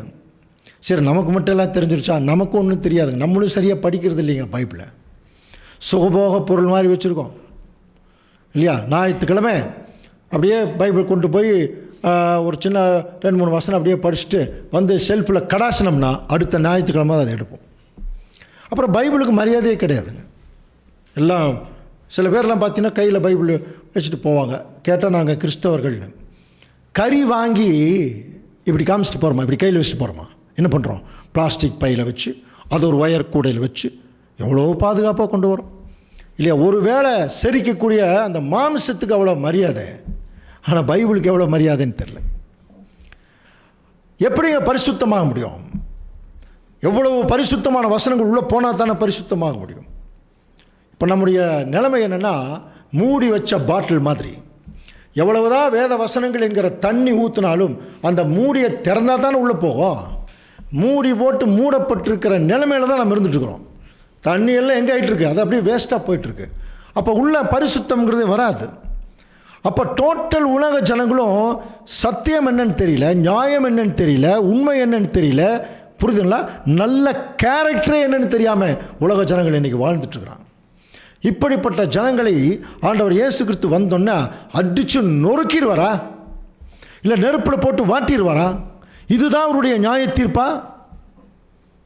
அவர்கிட்டே கேட்போம், ஆண்டவரே இந்த பூமியில் நீங்கள் வரும்போது இந்த பூமியில் இருக்கிற ஜனங்களுக்கு, இந்த சாத்தானுடைய உலகத்துக்கும் என்ன நியாய தீர்ப்பு நீங்கள் கொடுக்குறீங்க?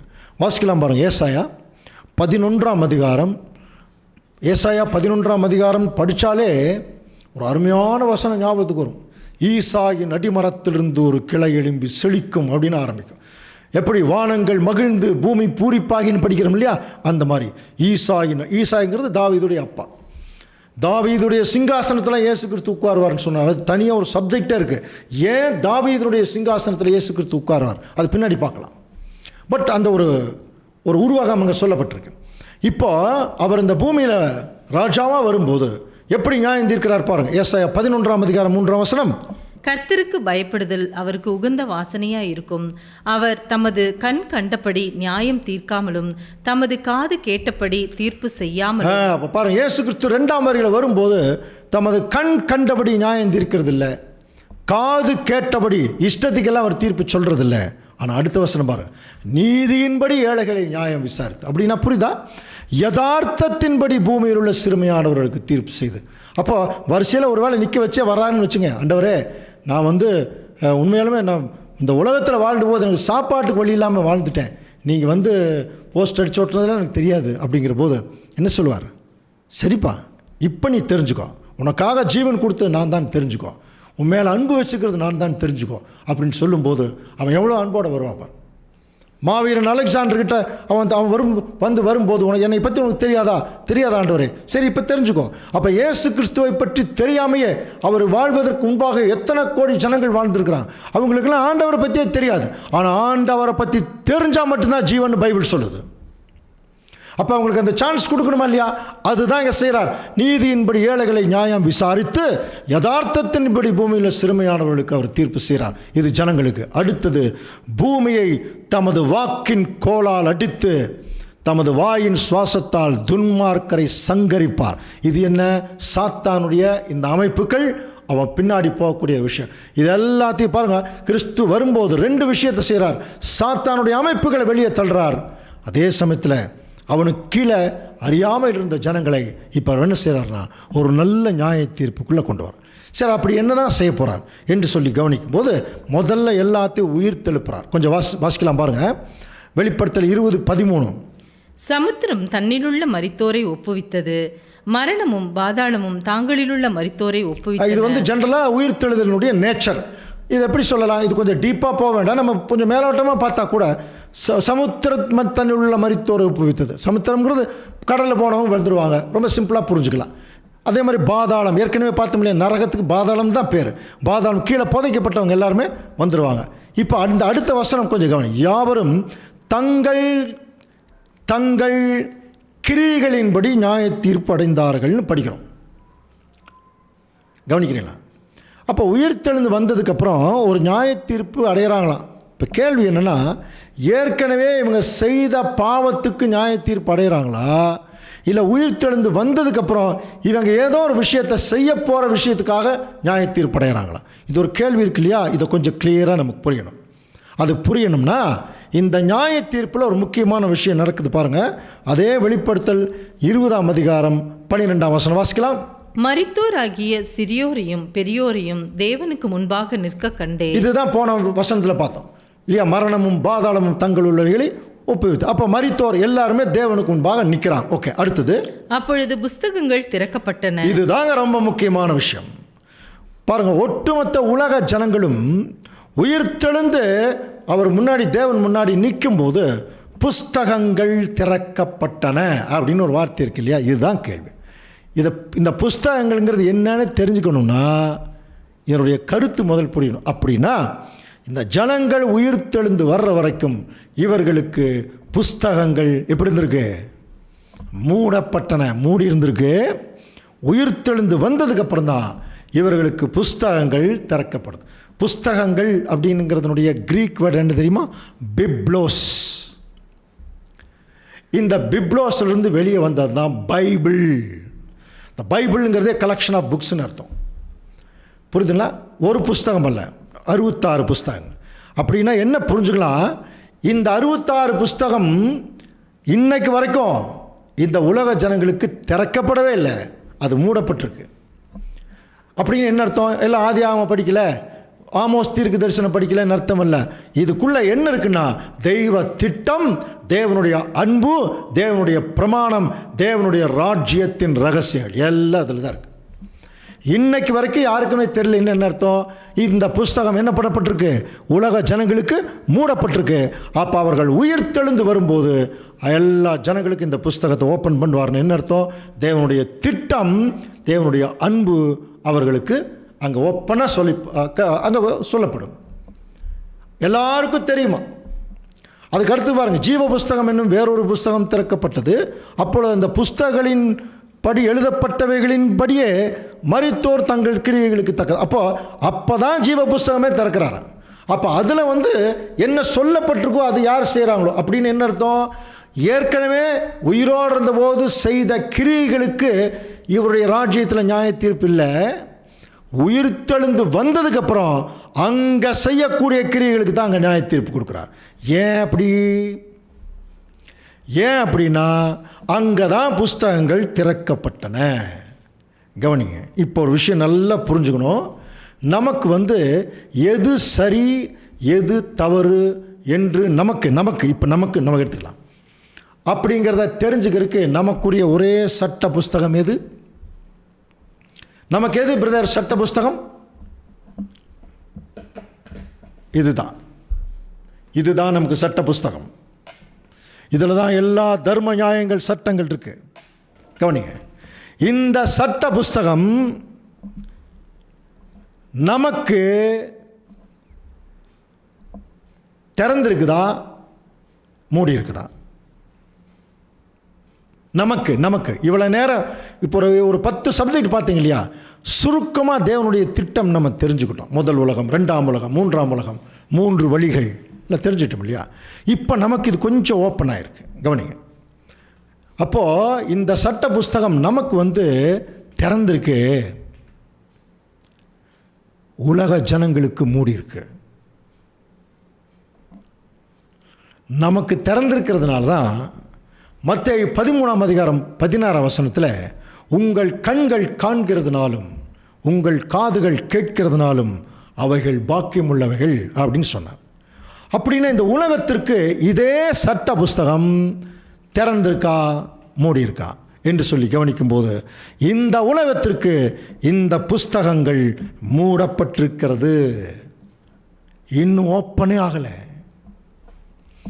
கவனிங்க, ஓப்பனே ஆகலை. ஏன் ஓப்பன் ஆகலை?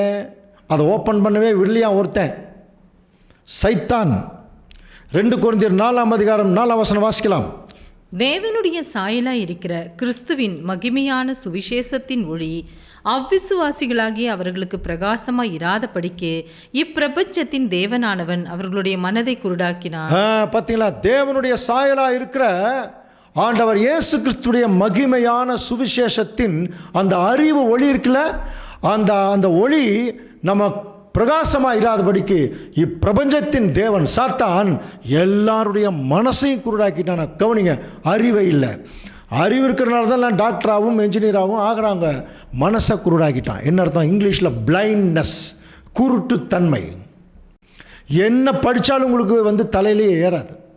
புரியுதுங்களா? அந்த மாதிரி உலக ஜனங்களை ஒரு குருட்டுத்தன்மைக்குள்ளே கொண்டு போயிட்டான். அதனால் இந்த சட்ட புஸ்தகம் அவங்களுக்கு திறக்கவே இல்லை. ஆனால் ராஜ்யத்துக்குள்ளே வரும் பொழுது புஸ்தகங்கள் திறக்கப்பட்டன. கவனிக்கிறீங்களா?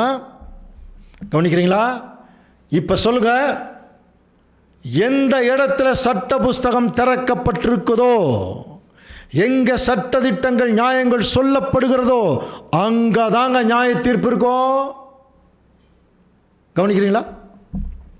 அப்போ இந்த உலக ஜனங்களுக்கு இன்னைக்கு வரைக்கும், ஆதாமிலிருந்து இன்னைக்கு வரைக்கும் தேவனுடைய சட்ட புஸ்தகம் திறக்கப்படவே இல்லை. புரியுதுங்களா? அப்போ திறக்கப்படாமல் இருக்கும்போது எப்படி இவங்களுக்கு நியாயம் தீர்க்க முடியும்? அப்போ இப்போ உலக ஜனங்களுக்கு நியாய தீர்ப்பு இல்லை. எல்லாம் உயிர் தெழுந்து வந்ததுக்கப்புறம் தான் அவர்களுக்கு ஒரு நியாய தீர்ப்பை தேவன் அங்கே வைக்கிறார். ஏன்னா அப்போ தான் இந்த புஸ்தகங்கள் திறக்கப்படுது. கவனிக்கிறீங்களா அன்புக்குரிய சகோதர சோழே? அப்போது அதனால தான் ஒரு தீர்க்க தரிசன வசனமே படிக்கும் பொழுது அவருடைய ராஜ்யம் வரும் பொழுது ஏசாயா 29ஆம் அதிகாரம் 18ஆம் வசனம் வாசிக்கலாம். அக்காலத்தில் செவிடர் புஸ்தகத்தின் வசனங்களை கேட்பார்கள், குருடரின் கண்கள் இருளுக்கும் அந்தகாரத்துக்கும் நீங்களாக்கி பார்வையடையும். பார்த்தீங்களா? அக்காலத்திலே அப்படின்னு அந்த அக்காலத்திலே அந்த 3ஆம் உலக சப்ஜெக்ட்லேயே படிச்சிருக்கிறோம். அக்காலத்திலேன்னு சொன்னாலே இது ராஜ்யம். அப்போ செவிடர் புஸ்தகத்தின் வசனங்களை கேட்பார்கள். இன்றைக்கி உலக ஜனங்கள் எல்லாம் செவிடர்களாக இருக்காங்க, கேட்கறதில்ல, கிறிஸ்தவர்களே கேட்கறதில்ல. அப்போ அவர்கள் வசனங்களை கேட்பாங்க. சத்தியத்தை பார்க்க முடியாத குருடரின் கண்கள் அப்படியே விலகி எல்லாமே பார்க்குமா. இன்றைக்கி குருடர் வழிகாட்டிட்டு இருக்கான். 2 பேரும் சேர்ந்து குழியில் தான் விழுவாங்கன்னு ஆண்டவர் இயேசு கிறிஸ்துவே சொல்லிட்டுருக்கார் இல்லையா? குருடனுக்கு ஒருத்தன் வழிகாட்டினா 2 பேர் எங்கே தான் விழுவாங்க. இப்போ அப்படித்தான் எல்லாருமே குழியில் தான் அங்கே விழுந்துட்டுருக்கிறான். அப்போது எல்லா ஜனங்களும் இப்போ மரணம் என்கிற நிலைமைக்குள் இருக்கும்போது இவர்களுக்கு சட்ட புஸ்தகமே திறக்கப்படல. அப்போ இவங்களுக்கு நியாய தீர்ப்பு இப்போ இல்லை. அப்போ எப்போ உலக ஜனங்கள் உயிர் தெளிம்பு வரும்போது பாருங்கள், இப்போ வாசிக்கலாம். யோவான் 5:28 இதை குறித்து நீங்கள் ஆச்சரியப்பட வேண்டாம், பிரேத குழிகளில் உள்ள அனைவரும் அவருடைய சத்தத்தை கேட்கும் காலம் வரும். கவனிங்க, இந்த வசனங்கள் எல்லாம் கொஞ்சம் டீப்பாக பார்க்கணும். அப்படியே ஏனோதானு படிச்சிடக்கூடாது. அப்போ பிரேத குழிகளில் உள்ள அனைவரும் அவருடைய சத்தத்தை கேட்கும் காலம். அப்போ எல்லாரும் உயிர்த்தெழுந்து ஆண்டவர் இயேசு கிறிஸ்து வந்து கூப்பிடும்போது உயிர்த்தெழுந்து வருவார்கள். அடுத்த வசனம் ரொம்ப நிதானமாக பார்க்கணும். அப்பொழுது நன்மை செய்தவர்கள், ஏற்கனவே உயிரோடு இருந்தபோது நன்மை செய்தவர்கள் சொல்லல, உயிர்த்தெழுந்து வரும்போது அப்ப நன்மை செய்யணும். அப்பொழுது நன்மை செய்தவர்கள் ஜீவனை அடையும்படியும் எழுந்திருக்கிறவர்களாகவும், தீமை செய்கிறவர்கள் ஆக்கினை அடையும்படி எழுந்திருக்கிறவர்களாகும். இது இங்கிலீஷ் பைபிளில் ஆக்கினைங்கிறது ஜட்ஜ்மெண்ட்டுன்னு இருக்கும், நல்லா புரிஞ்சுக்கலாம். அப்போ நன்மை செய்தவர்கள் ஜீவனடையவருக்கும், அன்றைக்கு அங்கே தீமை செய்கிறவங்க ஜீவனுக்கு ஆப்போசிட் என்ன? நரகமா? ஜீவனுக்கு ஆப்போசிட் நரகம் இல்லை. ஒருவேளை இவங்க சொல்கிற மாதிரி நரகத்திலேயே அவங்க போட்டு வாட்டிகிட்டு இருக்கும்போது அப்பவும் உயிரோடு இருந்தாங்கன்னா அப்போ அவங்க ஜீவனோடு இருக்கிறாங்கன்னு தான் அர்த்தம் இல்லையா? அது அர்த்தம் அல்ல. ஜீவனுக்கு ஆப்போசிட் என்ன? மரணம். புரியுதுங்களா? அப்போ உலக ஜனங்களை உயிர் தெளிம்பி கொண்டு வந்து அங்கே நன்மை செய்யறதுக்கு பார்க்கணும். அதனால தான் அவங்களுக்கு இன்னைக்கு வரைக்கும் என்ன நன்மைன்னு தெரியலையா? எப்போ தெரியும்? புஸ்தகங்கள் திறக்கப்பட்டன. இப்போ தானே படித்தோம். அப்போது தேவனுடைய திட்டங்கள் நியாயப்பிரமாணம் எல்லாம் அவங்களுக்கு போதிக்கப்படுமா? அவருடைய ராஜ்யத்தில். ராஜ்யமே அதுக்கு தாங்க. உலக ஜனங்களை உயிர் தெழுப்பி அவர்களுக்கு தேவனுடைய அந்த அன்பு, அவருடைய கற்பனை, அவருடைய பரிசுத்தம் இதையெல்லாம் போதிச்சு ப்ராக்டிஸ் கொடுக்கும்போது ஆட்டோமேட்டிக்காக அவங்க தேவனுக்குள்ளே போயிடுவாங்க. அப்படிப்பட்ட ஒரு ராஜ்யம் தான் ஜட்ஜ்மெண்ட் டே, நியாய தீர்ப்பின் நாள். அப்போ அந்த நியாய தீர்ப்பின் நாள் வரும்போது இயேசு கிறிஸ்து உலக ஜனங்களெல்லாம் உயிர் தெழுப்பி, புரியுதுங்களா? அப்போ ஏன் பூரிச்சு போயிடுவாங்கன்னா, நானெல்லாம் செத்து அழிஞ்சு நாசமாக போயிருப்பேன், ஆனால் திரும்பவும் நான் உயிரோடு வந்திருக்கிறேனே ஒவ்வொரு ஜனங்களும் சொல்லுவாங்களாம். அப்படி சொல்லும்போது அவர்கள் செய்த பாவத்துக்காக தான் ஆண்டவர் இயேசு கிறிஸ்து மரித்தாருங்கிறத அவங்க சொல்லும்போது அவர்கள் எவ்வளவு பூரிச்சு போவாங்க. அப்போ அவங்க என்ன தேடுவாங்கன்னா, அப்படியா, அப்போது எங்களுக்கு நாங்கள் சத்தியத்தில் நடக்காத போதே இவ்வளோ தூரம் அன்பு காட்டுறீங்களே, இப்போ நாங்கள் என்ன செய்கிறோம்? உங்கள் சத்தியத்தின்படி நடக்கிறோம், எங்களுக்கு அதை போதிங்கன்னு சொல்லும்போது புஸ்தகங்கள் திறக்கப்பட்டன.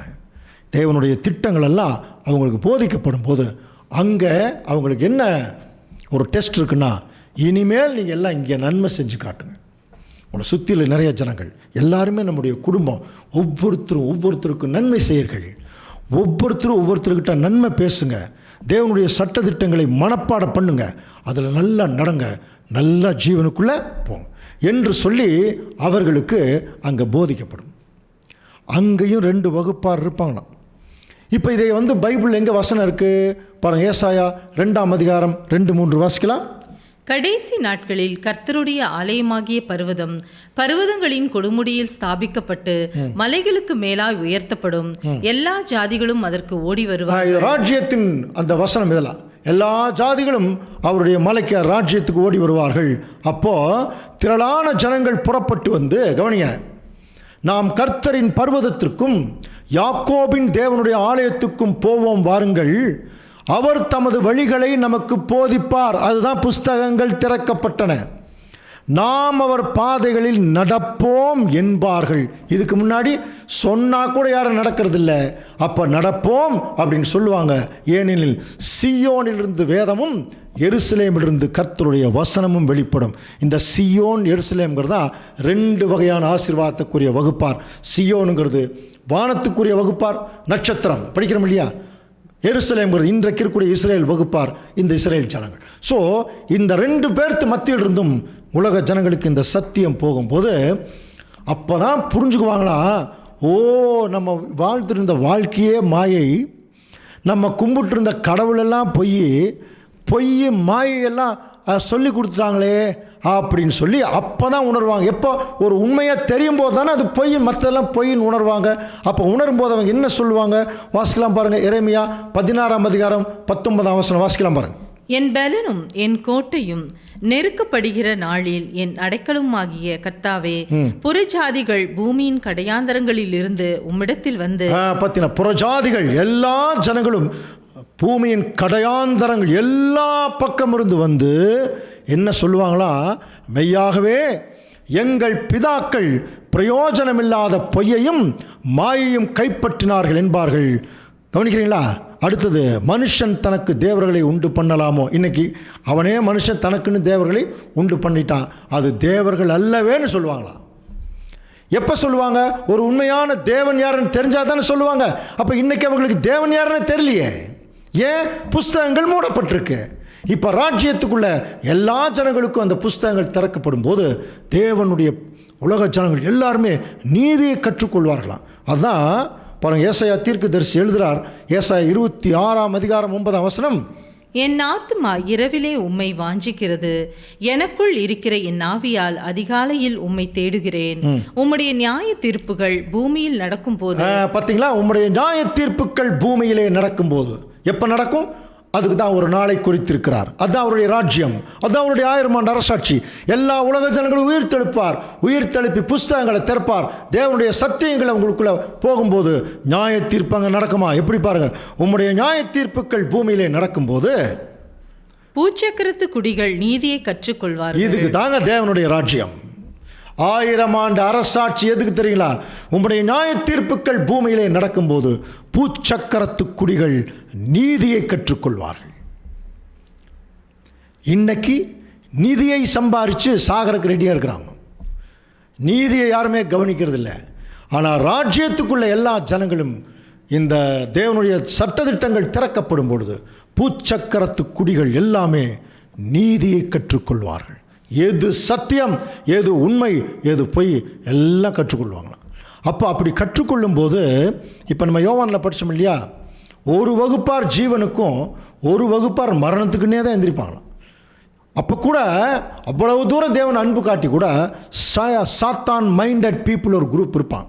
அவங்கள பற்றி அடுத்த வசனம் சொல்லுது பாருங்க. துன்மார்க்கனுக்கு தயை செய்தாலும் அவன் நீதியை கற்றுக்கொள்ள மாட்டானா. அப்போ துன்மார்க்கன் உள்ள, அப்போ நம்ம ஏற்கனவே படிச்ச முடியாது, நீதிமான்கள் அநீதிமான்கள் எல்லாத்தையும் தான் உயிரோடு எழுப்புறார். எல்லாத்தையும் உயிரோடு எழுப்புறார்.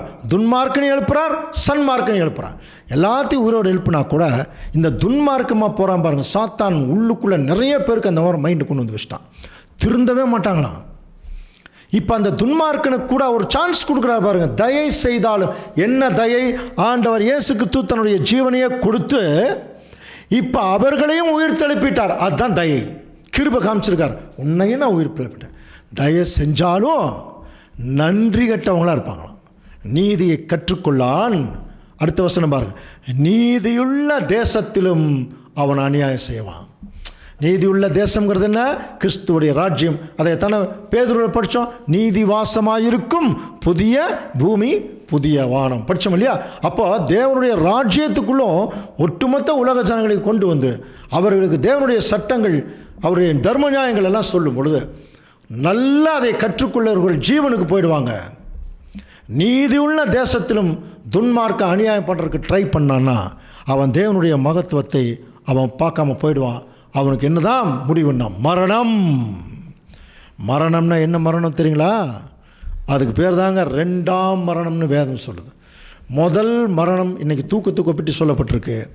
ரெண்டாம் மரணம் எதற்கு ஒப்பிட்டு சொல்லப்பட்டிருக்கு? ரெண்டாம் மரணம் தான். முதல் மரணம் ஏன் தூக்கத்துக்கு ஒப்பிட்டிருக்கு? அவன் எந்திரிச்சு வருவான். ரெண்டாம் மரணத்தில் அவன் எந்திரிச்சே வரமாட்டான். இதுதாங்க தேவன் கொடுக்கக்கூடிய உச்சக்கட்ட தண்டனை. அவன் சாப்டரே இருக்காது. எண்ணெய் சட்டியில் போட்டு வாட்டுறதெல்லாம் கிடையாது. அந்த மரணத்துக்குள்ளே அவன் போயிட்டான்னா அதுக்கப்புறம் அவன் உயிர் தெளிதலே இல்லை. யோசனை பண்ணிப்பாரு. நான் என்கிற ஒரு ஆளே இல்லைன்னா எப்படி இருக்கும்? அது கடவுளுக்கு மட்டுமே தெரிந்த ஒரு உண்மை. அப்படின்னா உலக ஜனங்களுக்கு இப்போ நியாய தீர்ப்பு இல்லை, அவருடைய ராஜ்யத்தில் தான் நியாய தீர்ப்பு. அப்படின்னா இப்போ யாருக்கு நியாய தீர்ப்பு? அதைத்தான் முதல் வரியில் வரும்போது யோவான் 5:25 சொல்கிறார், மரித்தோர் தேவனுடைய குமாரனுடைய சத்தத்தை கேட்கும் காலம் வரும், அது இப்பொழுதே வந்திருக்கிறதுனார். இது யாரை சொல்கிறாருன்னா, இன்னைக்கு நம்மெல்லாம் அக்கிரமங்களினால் மரித்த நிலைமையில் இருந்தோம். எபேசியர் 2ஆம் அதிகாரத்தில் படிக்கிறோம். அக்கிரமங்களினாலே மரித்த நம்மை உயிர்ப்பித்தார். நம்மை அந்த நம்மைங்கிறது யார்? அந்த திருச்சபை வகுப்பார். உலக ஜனங்களை பற்றி அது பேசவே இல்லை. எபேசியர் 2ஆம் அதிகாரம் 1-2 வசனங்கள் படித்து பார்த்தீங்கன்னா அக்கிரமங்களினாலும் மரித்த நம்மை உயிர்ப்பித்தார். அப்போ இன்னைக்கு நம்ம இதே மரித்த நிலைமையில் இருக்கிறோம். இப்போ இந்த சத்தம் கேட்டோன்னே நமக்கு உயிர் வந்துடுது பாருங்க. தேவனுடைய குமாரனுடைய சத்தம் கேட்கும் காலம். சத்தம் கேட்கும் காலம் இல்லை, சத்தியம் கேட்கும் காலம். அப்போ அதை கேட்கிறவர்கள் பிழைப்பார்கள். அப்போ இன்னைக்கே நமக்கு வேதம் இன்னைக்கு ஓப்பன் ஆயிடுச்சு. சத்தியம் கேட்குறோம் அப்படின்னா இப்போவே நமக்கு சட்ட புஸ்தகம் திறந்துருச்சு இல்லையா? அப்போ எப்போ யாருக்கு சட்ட புஸ்தகம் திறந்திருக்கோ அவங்களுக்கு தாங்க நியாய தீர்ப்பு. அப்படின்னா உலக ஜனங்களுக்கு இப்போ நியாய தீர்ப்பு இல்லை. இன்னைக்கு தேவனுடைய திட்டங்கள் யாராருக்கு திறக்கப்பட்டிருக்கிறதோ, யார் அதை பார்த்துட்டு இருக்கிறாங்களோ, விசேஷமாக நமக்கு தான். புரியுதுங்களா? நமக்கு தான். ஏன் இப்போ நமக்கு நியாய தீர்ப்புன்னா, இந்த நியாய தீர்ப்புக்குள்ளே போன தேவனுடைய பிள்ளைகள் ஜெயிச்சிட்டாங்கன்னா அவங்க உலகத்தையே நியாயம் தீர்க்கிறதுக்கு தேவன் அவங்களுக்கு வாய்ப்பு கொடுக்குறாராம். பாருங்கள், 1 கொரிந்தியர் 6ஆம் அதிகாரம் 2ஆம் வசனம் வாசிக்கலாம். பரிசுத்தவான்கள் உலகத்தை நியாயம் தீர்ப்பார்கள் என்று அறியீர்களா? உலகம் உங்களால் நியாயம் தீர்க்கப்படுவதா இருக்க அற்ப வழக்குகளை தீர்க்க நீங்கள் அபாத்திரரா?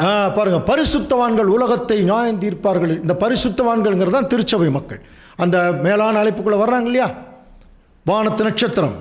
அப்போ ஸ்டார் மாதிரி மேலே போய் உட்காந்துட்டு டோட்டல் உலக ஜனங்களையும் அவங்க வந்து நியாயம் தீர்க்க போகிறாங்க.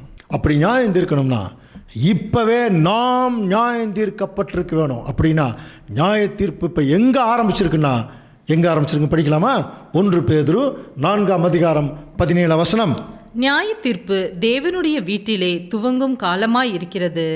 முந்தி நம்மிடத்தில் அது துவங்கினால் தேவனுடைய சுவிசேஷத்திற்கு கீழ்ப்படியாதவர்களின் முடிவு என்னமாயிருக்கும்? பாருங்க, அப்ப நியாய தீர்ப்பு உலக ஜனங்களுக்கு ஆரம்பிக்கல. இப்ப நியாய தீர்ப்பு தேவனுடைய வீட்டில். நாம தாங்க வீடு, நம்ம கிட்ட தொடங்குதுங்கிறார். புரியுதுங்களா? இது இப்போ முந்தி நம்ம கிட்ட தொடங்குது. அப்போ நம்ம தான் தேவனுடைய வீடு. இதை குறித்து எபேசியர் 2:19 வாசிக்கிறோம். நீங்கள் இனி அந்நியரும் பரதேசிகளுமாயிராமல் பரிசுத்தவான்களுடைய ஒரே நகரத்தாரும் தேவனுடைய வீட்டாருமாயிருந்து.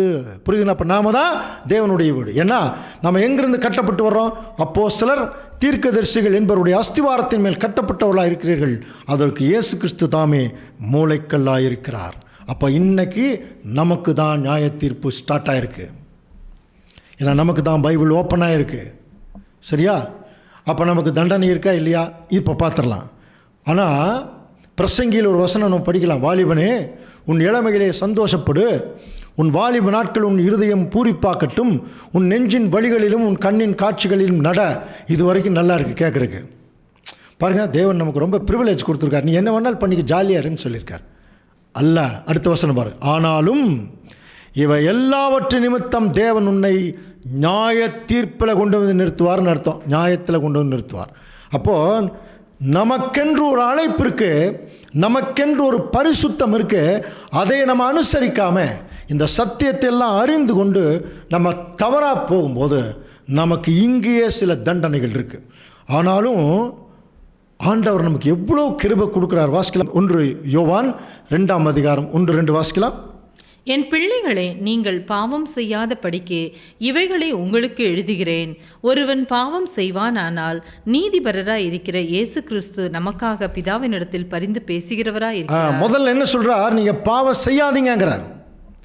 ஒருவேளை நீங்க பாவம் செஞ்சீங்கன்னா இன்னைக்கும் ஆண்டவர் இயேசு கிறிஸ்து நமக்காக பிதாவினிடத்தில் பரிந்து பேசுகிறார். எதுக்கு? பாவம் செஞ்சுட்டா ஒரு தண்டனை கிடைக்கும் இல்லையா? அப்போ அந்த தண்டனையிலிருந்து நம்ம கொஞ்சம் ரிலீஃப் ஆகி நம்ம எப்படியாவது மறுபடியும் சத்தியத்துக்குள்ளே வரணும்னா நமக்கு ஒரு பரிந்து, ஒரு மத்தியஸ்தர் நமக்கு தேவை. ஆண்டவர் இயேசு கிறிஸ்து நமக்காக பிதாவினிடத்தில் பரிந்து பேசுகிறாராம். அடுத்த வசனம் பார்த்தீங்கன்னா, நம்முடைய பாவங்களை நிவர்த்தி செய்கிற கிருபையின் ஆதார பலியே அவர் தான்.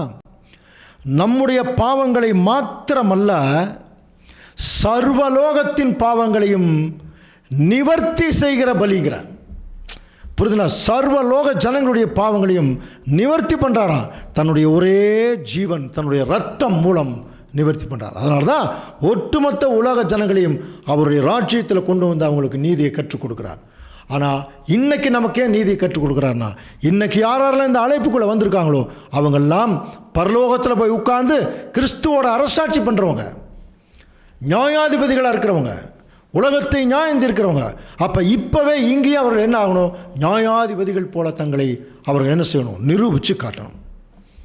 அதை விட்டுட்டு நாம் இங்கேயும் பாவம் செய்கிறவர்களாக இருந்தால், கவனிங்க, எபிரேயருக்கு எழுதின நிருபம் 10ஆம் அதிகாரம், பவுல் எழுதின நிருபம் பாருங்க, 26ஆம் வசனம்.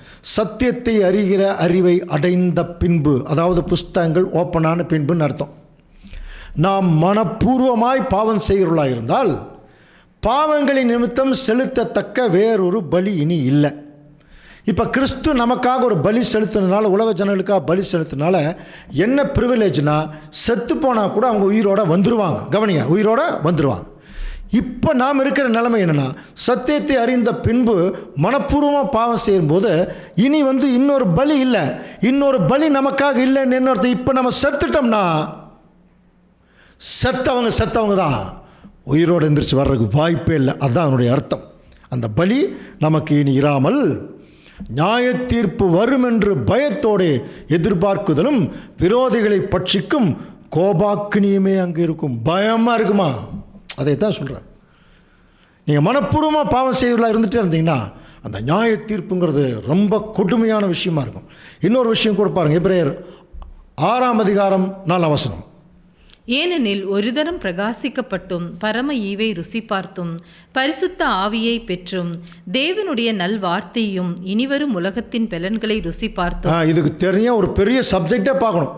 ஒரு தரம் பிரகாசிக்கப்பட்டு நல்ல சத்தியத்துக்குள்ளே வந்ததுக்கப்புறம் தேவனுடைய ஈவு, பரிசுத்தாவி எல்லாத்தையும் பார்த்தீங்கன்னா நம்ம ருசி பார்த்துட்டு அவருடைய நல்வார்த்தைகள் இனி வரும் உலகத்தின் பலன்கள், ராஜ்யத்தை பற்றியெல்லாம் படிக்கிறோம் இல்லையா? ராஜ்யம் எப்படி இருக்கும்? எல்லாத்தையும் ருசி பார்த்தும் மறுதலித்து போனவர்கள். ஸோ இதை பற்றி கண்டுக்காமையே மறுதலிக்கிறத அதை இல்லைன்னு சொல்கிற மாதிரி. எப்படி இல்லைன்னு வாயில் கூட சில பேர் சொல்ல மாட்டாங்க, ஆனால் தங்களுடைய செயல்பாடுகள் அதை பற்றின கவலையே இல்லாமல் அவங்க இருந்துருப்பாங்க, தவறான வழியில் போயிட்டுருப்பாங்க. அப்போ தேவனுடைய பாருங்கள், அப்படி மறுதலித்து போனவர்கள் தேவனுடைய குமாரனை தாங்களே மறுபடியும் சிலுவையில் அறைந்து அவமானப்படுத்துகிறபடியால் இஸ்ரேல் ஜனங்கள் தானே பண்ணாங்க. அதனால் பாருங்கள், அவமானப்படுத்துகிறபடியால் மனம் திரும்பதற்கேதுவாய் அவர்களை புதுப்பிக்கிறது அப்படின்னு உயிரோடு கொண்டு வர்றதும் கூடாத காரியம். உலக ஜனங்களை உயிரோடு கொண்டு வந்துடுவார். ஏன்னா இன்றைக்கி அவங்களுக்கு நியாய தீர்ப்பு இல்லை, நமக்கு இன்றைக்கே நியாய தீர்ப்பு இருக்குது. இதை மனப்பூர்வமாக தவறு செய்துட்டு இருந்தோம்னா நம்மளை மறுபடியும் திரும்பி கொண்டு வர்றது வர்றதுக்கு வாய்ப்பு இல்லை. அதுதான் தேவனுடைய நீதி. அதுலேயே பாருங்கள், எபிரேயர் 10ஆம் அதிகாரம் 29ஆம் வசனத்தில் அப்படி ஒருத்தர் செய்துட்டா தேவனுடைய குமாரனை காலின் கீழ் மிதித்து, புரியுதுங்களா? இஸ்ரேல் ஜனங்களாவது சிலுவையில் அறைக்கு கூப்பு கொடுத்தாங்க.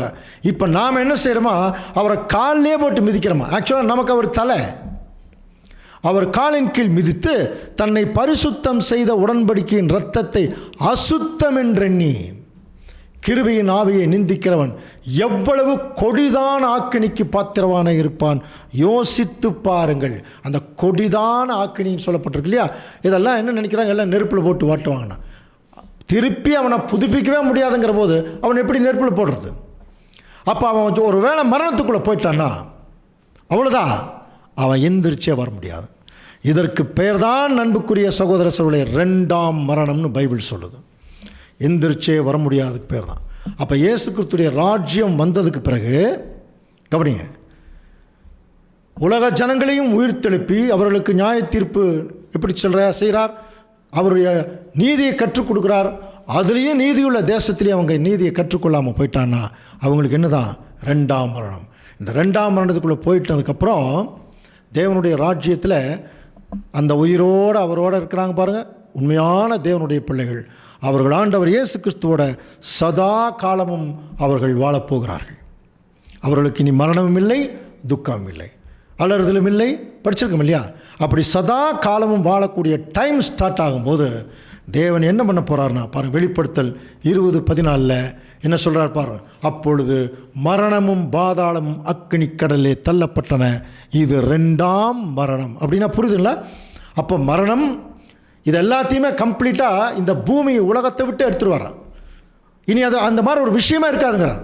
அதுதான் ரெண்டாம் மரணம். அப்போ அந்த ரெண்டாம் மரணம் தான் இன்னைக்கு தேவனுடைய பிள்ளைகளுக்கு வைத்திருக்கிற மகா பெரிய கொடிய தண்டனை. இது உலக ஜனங்களுக்கு நாளைக்கு கிடைக்க போகிறது. இன்றைக்கி நமக்கு சட்ட புஸ்தகம் திறந்திருக்கும் போது நாம் மனப்பூர்வமாய் தேவனுக்கு விரோதமான காரியங்களை செய்து தேவனை தூஷிக்கிற மாதிரி நிறைய விஷயங்கள் பண்ணி அதில் திருந்தாமையே தொடர்ந்து செய்து இப்போது உடனே அதை செய்ய போகிறதில்ல. நல்லா புரிஞ்சுக்கலாம். உடனே இப்போ ஒரு தவறு பண்ணிட்டான்னு வச்சுங்களேன், உடனே தேவன் ரெண்டாம் மரணத்துக்குள்ளே கொண்டு போக மாட்டார். அதுக்கு தான் இயேசு கிறிஸ்துவ வந்து அங்கே வச்சுருக்கார். அப்போ ஆண்டவர் வந்து நமக்கு நிறைய முறை என்ன செய்கிறார், பரிந்து பேசிகிட்டே இருக்கார். அப்போது பரிந்து பேசுவதை ஒரு கிருபை நமக்கு கொடுத்துருக்கார். அப்போ உடனே என்ன செய்யணும், அடுத்து திருந்திட்டு போயிடணும். அப்படி திருந்தாத ஜென்மமாக இருப்பாங்க சில பேர், சாத்தான் மைண்டட் பீப்புள். சாத்தான் திருந்தவே மாட்டான், என்ன கிருபை செஞ்சாலும் திருந்த மாட்டான். அந்த மாதிரி இருக்கிற ஜனங்கள் பல முறை, பல 100 முறை, 1000 முறை தேவன் வாய்ப்பு கொடுத்தும் அவரை அசட்டை பண்ணி அவர்கள் வந்து அந்த தேவனுக்கு பிரியமில்லாத காரியத்தை செய்யும்போது தேவனுடைய நீதி என்ன சொல்லுதுன்னா, ஃபர்தராக நீ இந்த பூமியில் தேவனோடு சஞ்சரிக்கிறதுக்கு உனக்கு தகுதி இல்லைன்னு சொல்லும். அவ்வளோதான் சொல்லும். நீ தேவனோடு இருக்கிறதுக்கு உனக்கு எந்த ரைட் தகுதி இல்லை. அப்போ நீ என்ன, நீ மரணத்துக்குள்ளே தான் போயாகணும். எந்த மரணம்? ரெண்டாம் மரணம். ரெண்டாம் மரணத்துக்குள்ளே இந்த ஜனங்களை போக வச்சிட்டாருனாலே அடுத்து அந்த ரெண்டாம் மரணத்தையே மரணத்துக்குள்ளே அங்கே கொண்டு போயிடுவார். அன்புக்குரிய சகோதர சூழல். அதனால் திருச்சபையின் பிள்ளைகளாக நமக்கு தான் ஒரு மகா பெரிய தண்டனை இருக்குது. அதனால் நம்ம என்ன செய்யணும்னா, தேவனுடைய சத்தியத்துக்குள்ளே வந்ததுக்கு பிறகு எந்த சூழ்நிலையிலும் ஆண்டவர் இயேசு கிறிஸ்துவை திரும்பவும் சிலுவையில் அறையிற மாதிரி நடவடிக்கைகள் நமக்குள்ளே இருந்துடக்கூடாது. காலில் போட்டு மிதிக்கிற மாதிரி இருந்துடக்கூடாது. அப்படி இருந்துட்டா ஒரு கொடிதான் ஆக்கினிங்கிறது இதுதான் ரெண்டாம் மரணம் தான். ஆனால் தேவனுடைய முழு முதல் திட்டமே டோட்டலாக உலக ஜனங்களை அவர் என்ன சொல்கிறாருன்னா உயிர் தெழுப்பி அவங்க திரும்பவும் ராஜ்யத்தில் அவங்களுக்கு அவர் ஜீவன் கொடுக்குறதான். அப்போது ரெண்டாம் மரணம் தான் கொடுக்குறாரு ஒழிய நரகம் ஒரு விஷயத்தை அவர் கொடுக்கறதில்ல. கடைசி ஒரு வசனம் வாசி முடிக்கலாம். இழந்து போனதை தேடவும் ரட்சிக்குமே மனுஷகுமார் உலகத்திலே வந்திருக்கிறார். அப்போ மனுஷன் எதை இழந்து போனான்? ஜீவனை இழந்து போனான், தேவனோட சஞ்சரித்த நிலைமை இழந்து போனான், ஆசீர்வாதங்கள் இழந்து போனான், நிம்மதி இழந்து போனான், சந்தோஷத்தை இழந்து போனான், எல்லாத்தையும் இழந்து போனான். இழந்து போன அத்தனையை தேடவும் ரட்சிக்குமே மனுஷகுமாரன் உலகத்திலே வந்தார். இது தாங்க தேவனுடைய திட்டம். சரி, இப்படி ஒரு அருமையான திட்டம் இருக்கும் பொழுது இப்போ உலகத்தை நீங்கள் பார்த்தீங்கன்னா உலகத்தில் எவ்வளவு தீமைகள் தொடர்ந்து நடந்துகிட்டே இருக்கு இல்லையா? தொடர்ந்து ஜனங்கள் வந்து வாழ்கிறாங்க, பிறக்கிறாங்க, செத்து போயிட்டே இருக்கிறாங்க. அப்போது ஏன் இந்த பூமியில் இவ்வளவு தீமைகள், இவ்வளோ அழகான திட்டத்தை வச்சுருக்கும் போது தேவன் உடனடியாக அந்த திட்டத்துக்குள்ளே எல்லாத்தையும் கொண்டு போயிடலாம் இல்லையா? ஆனால் தேவன் இதை விட்டுட்டார். இப்போ என்ன ஆகிட்டு இருக்குன்னா உலகத்தில் தீமைக்கு மேலே தீமை, தீமைக்கு மேலே தீமை, நிறைய தீமைகள் ஓடிட்டே இருக்கு. நிம்மதியாகவே இருக்க முடியல. அப்போ ஏன் இவ்வளோ அழகான திட்டத்தை வச்சுட்டு இவ்வளவு தீமைகளை தேவன் வந்து அங்கே வந்து பார்த்துட்டே இருக்கார்? இப்போது தேவன் ஒரு தீமை செய்வாரான தீமை செய்ய மாட்டார். அப்போ இந்த பூமியில் தீமை நடந்துட்டுருக்கேன், அப்போ தேவனுடைய அனுமதி இல்லாமல் இதெல்லாம் நடக்குமா அப்படின்னா கட்டாயமாக இல்லை. தேவனுடைய அனுமதி இருந்தால் தான் எல்லாமே நடக்கும். அப்படின்னா இந்த பூமியில் இவ்வளவு தீமைகள் நடக்கிறதுக்கு தேவன் அனுமதி கொடுத்துருக்காரா? ஆமாங்க. இப்போ நம்ம கேட்க வேண்டிய கேள்வி, தேவனே ஏன் இந்த பூமியில் இவ்வளவு தீமைகளை நீங்கள் அனுமதிச்சிங்க? என்ன காரணம் தெரிஞ்சுக்கணும்னு ரொம்ப ஆவலாக இருக்குது என்று சொல்லி ஒருவேளை நீங்கள் கேட்டால், ஒரு வாரம் பொறுத்திருங்கள். அடுத்த வாரம் தேவன் ஏன் இந்த பூமியில் தீமையை அனுமதித்தாருங்கிற ஒரு மகா பெரிய ஆழமான சத்தியத்தை நம்ம கேட்கலாம். பொறுமையோடு கேட்ட நம் அனைவரையும் தேவன் தாமே ஆசீர்வதித்து வழி நடத்துவாராக. ஆமென்.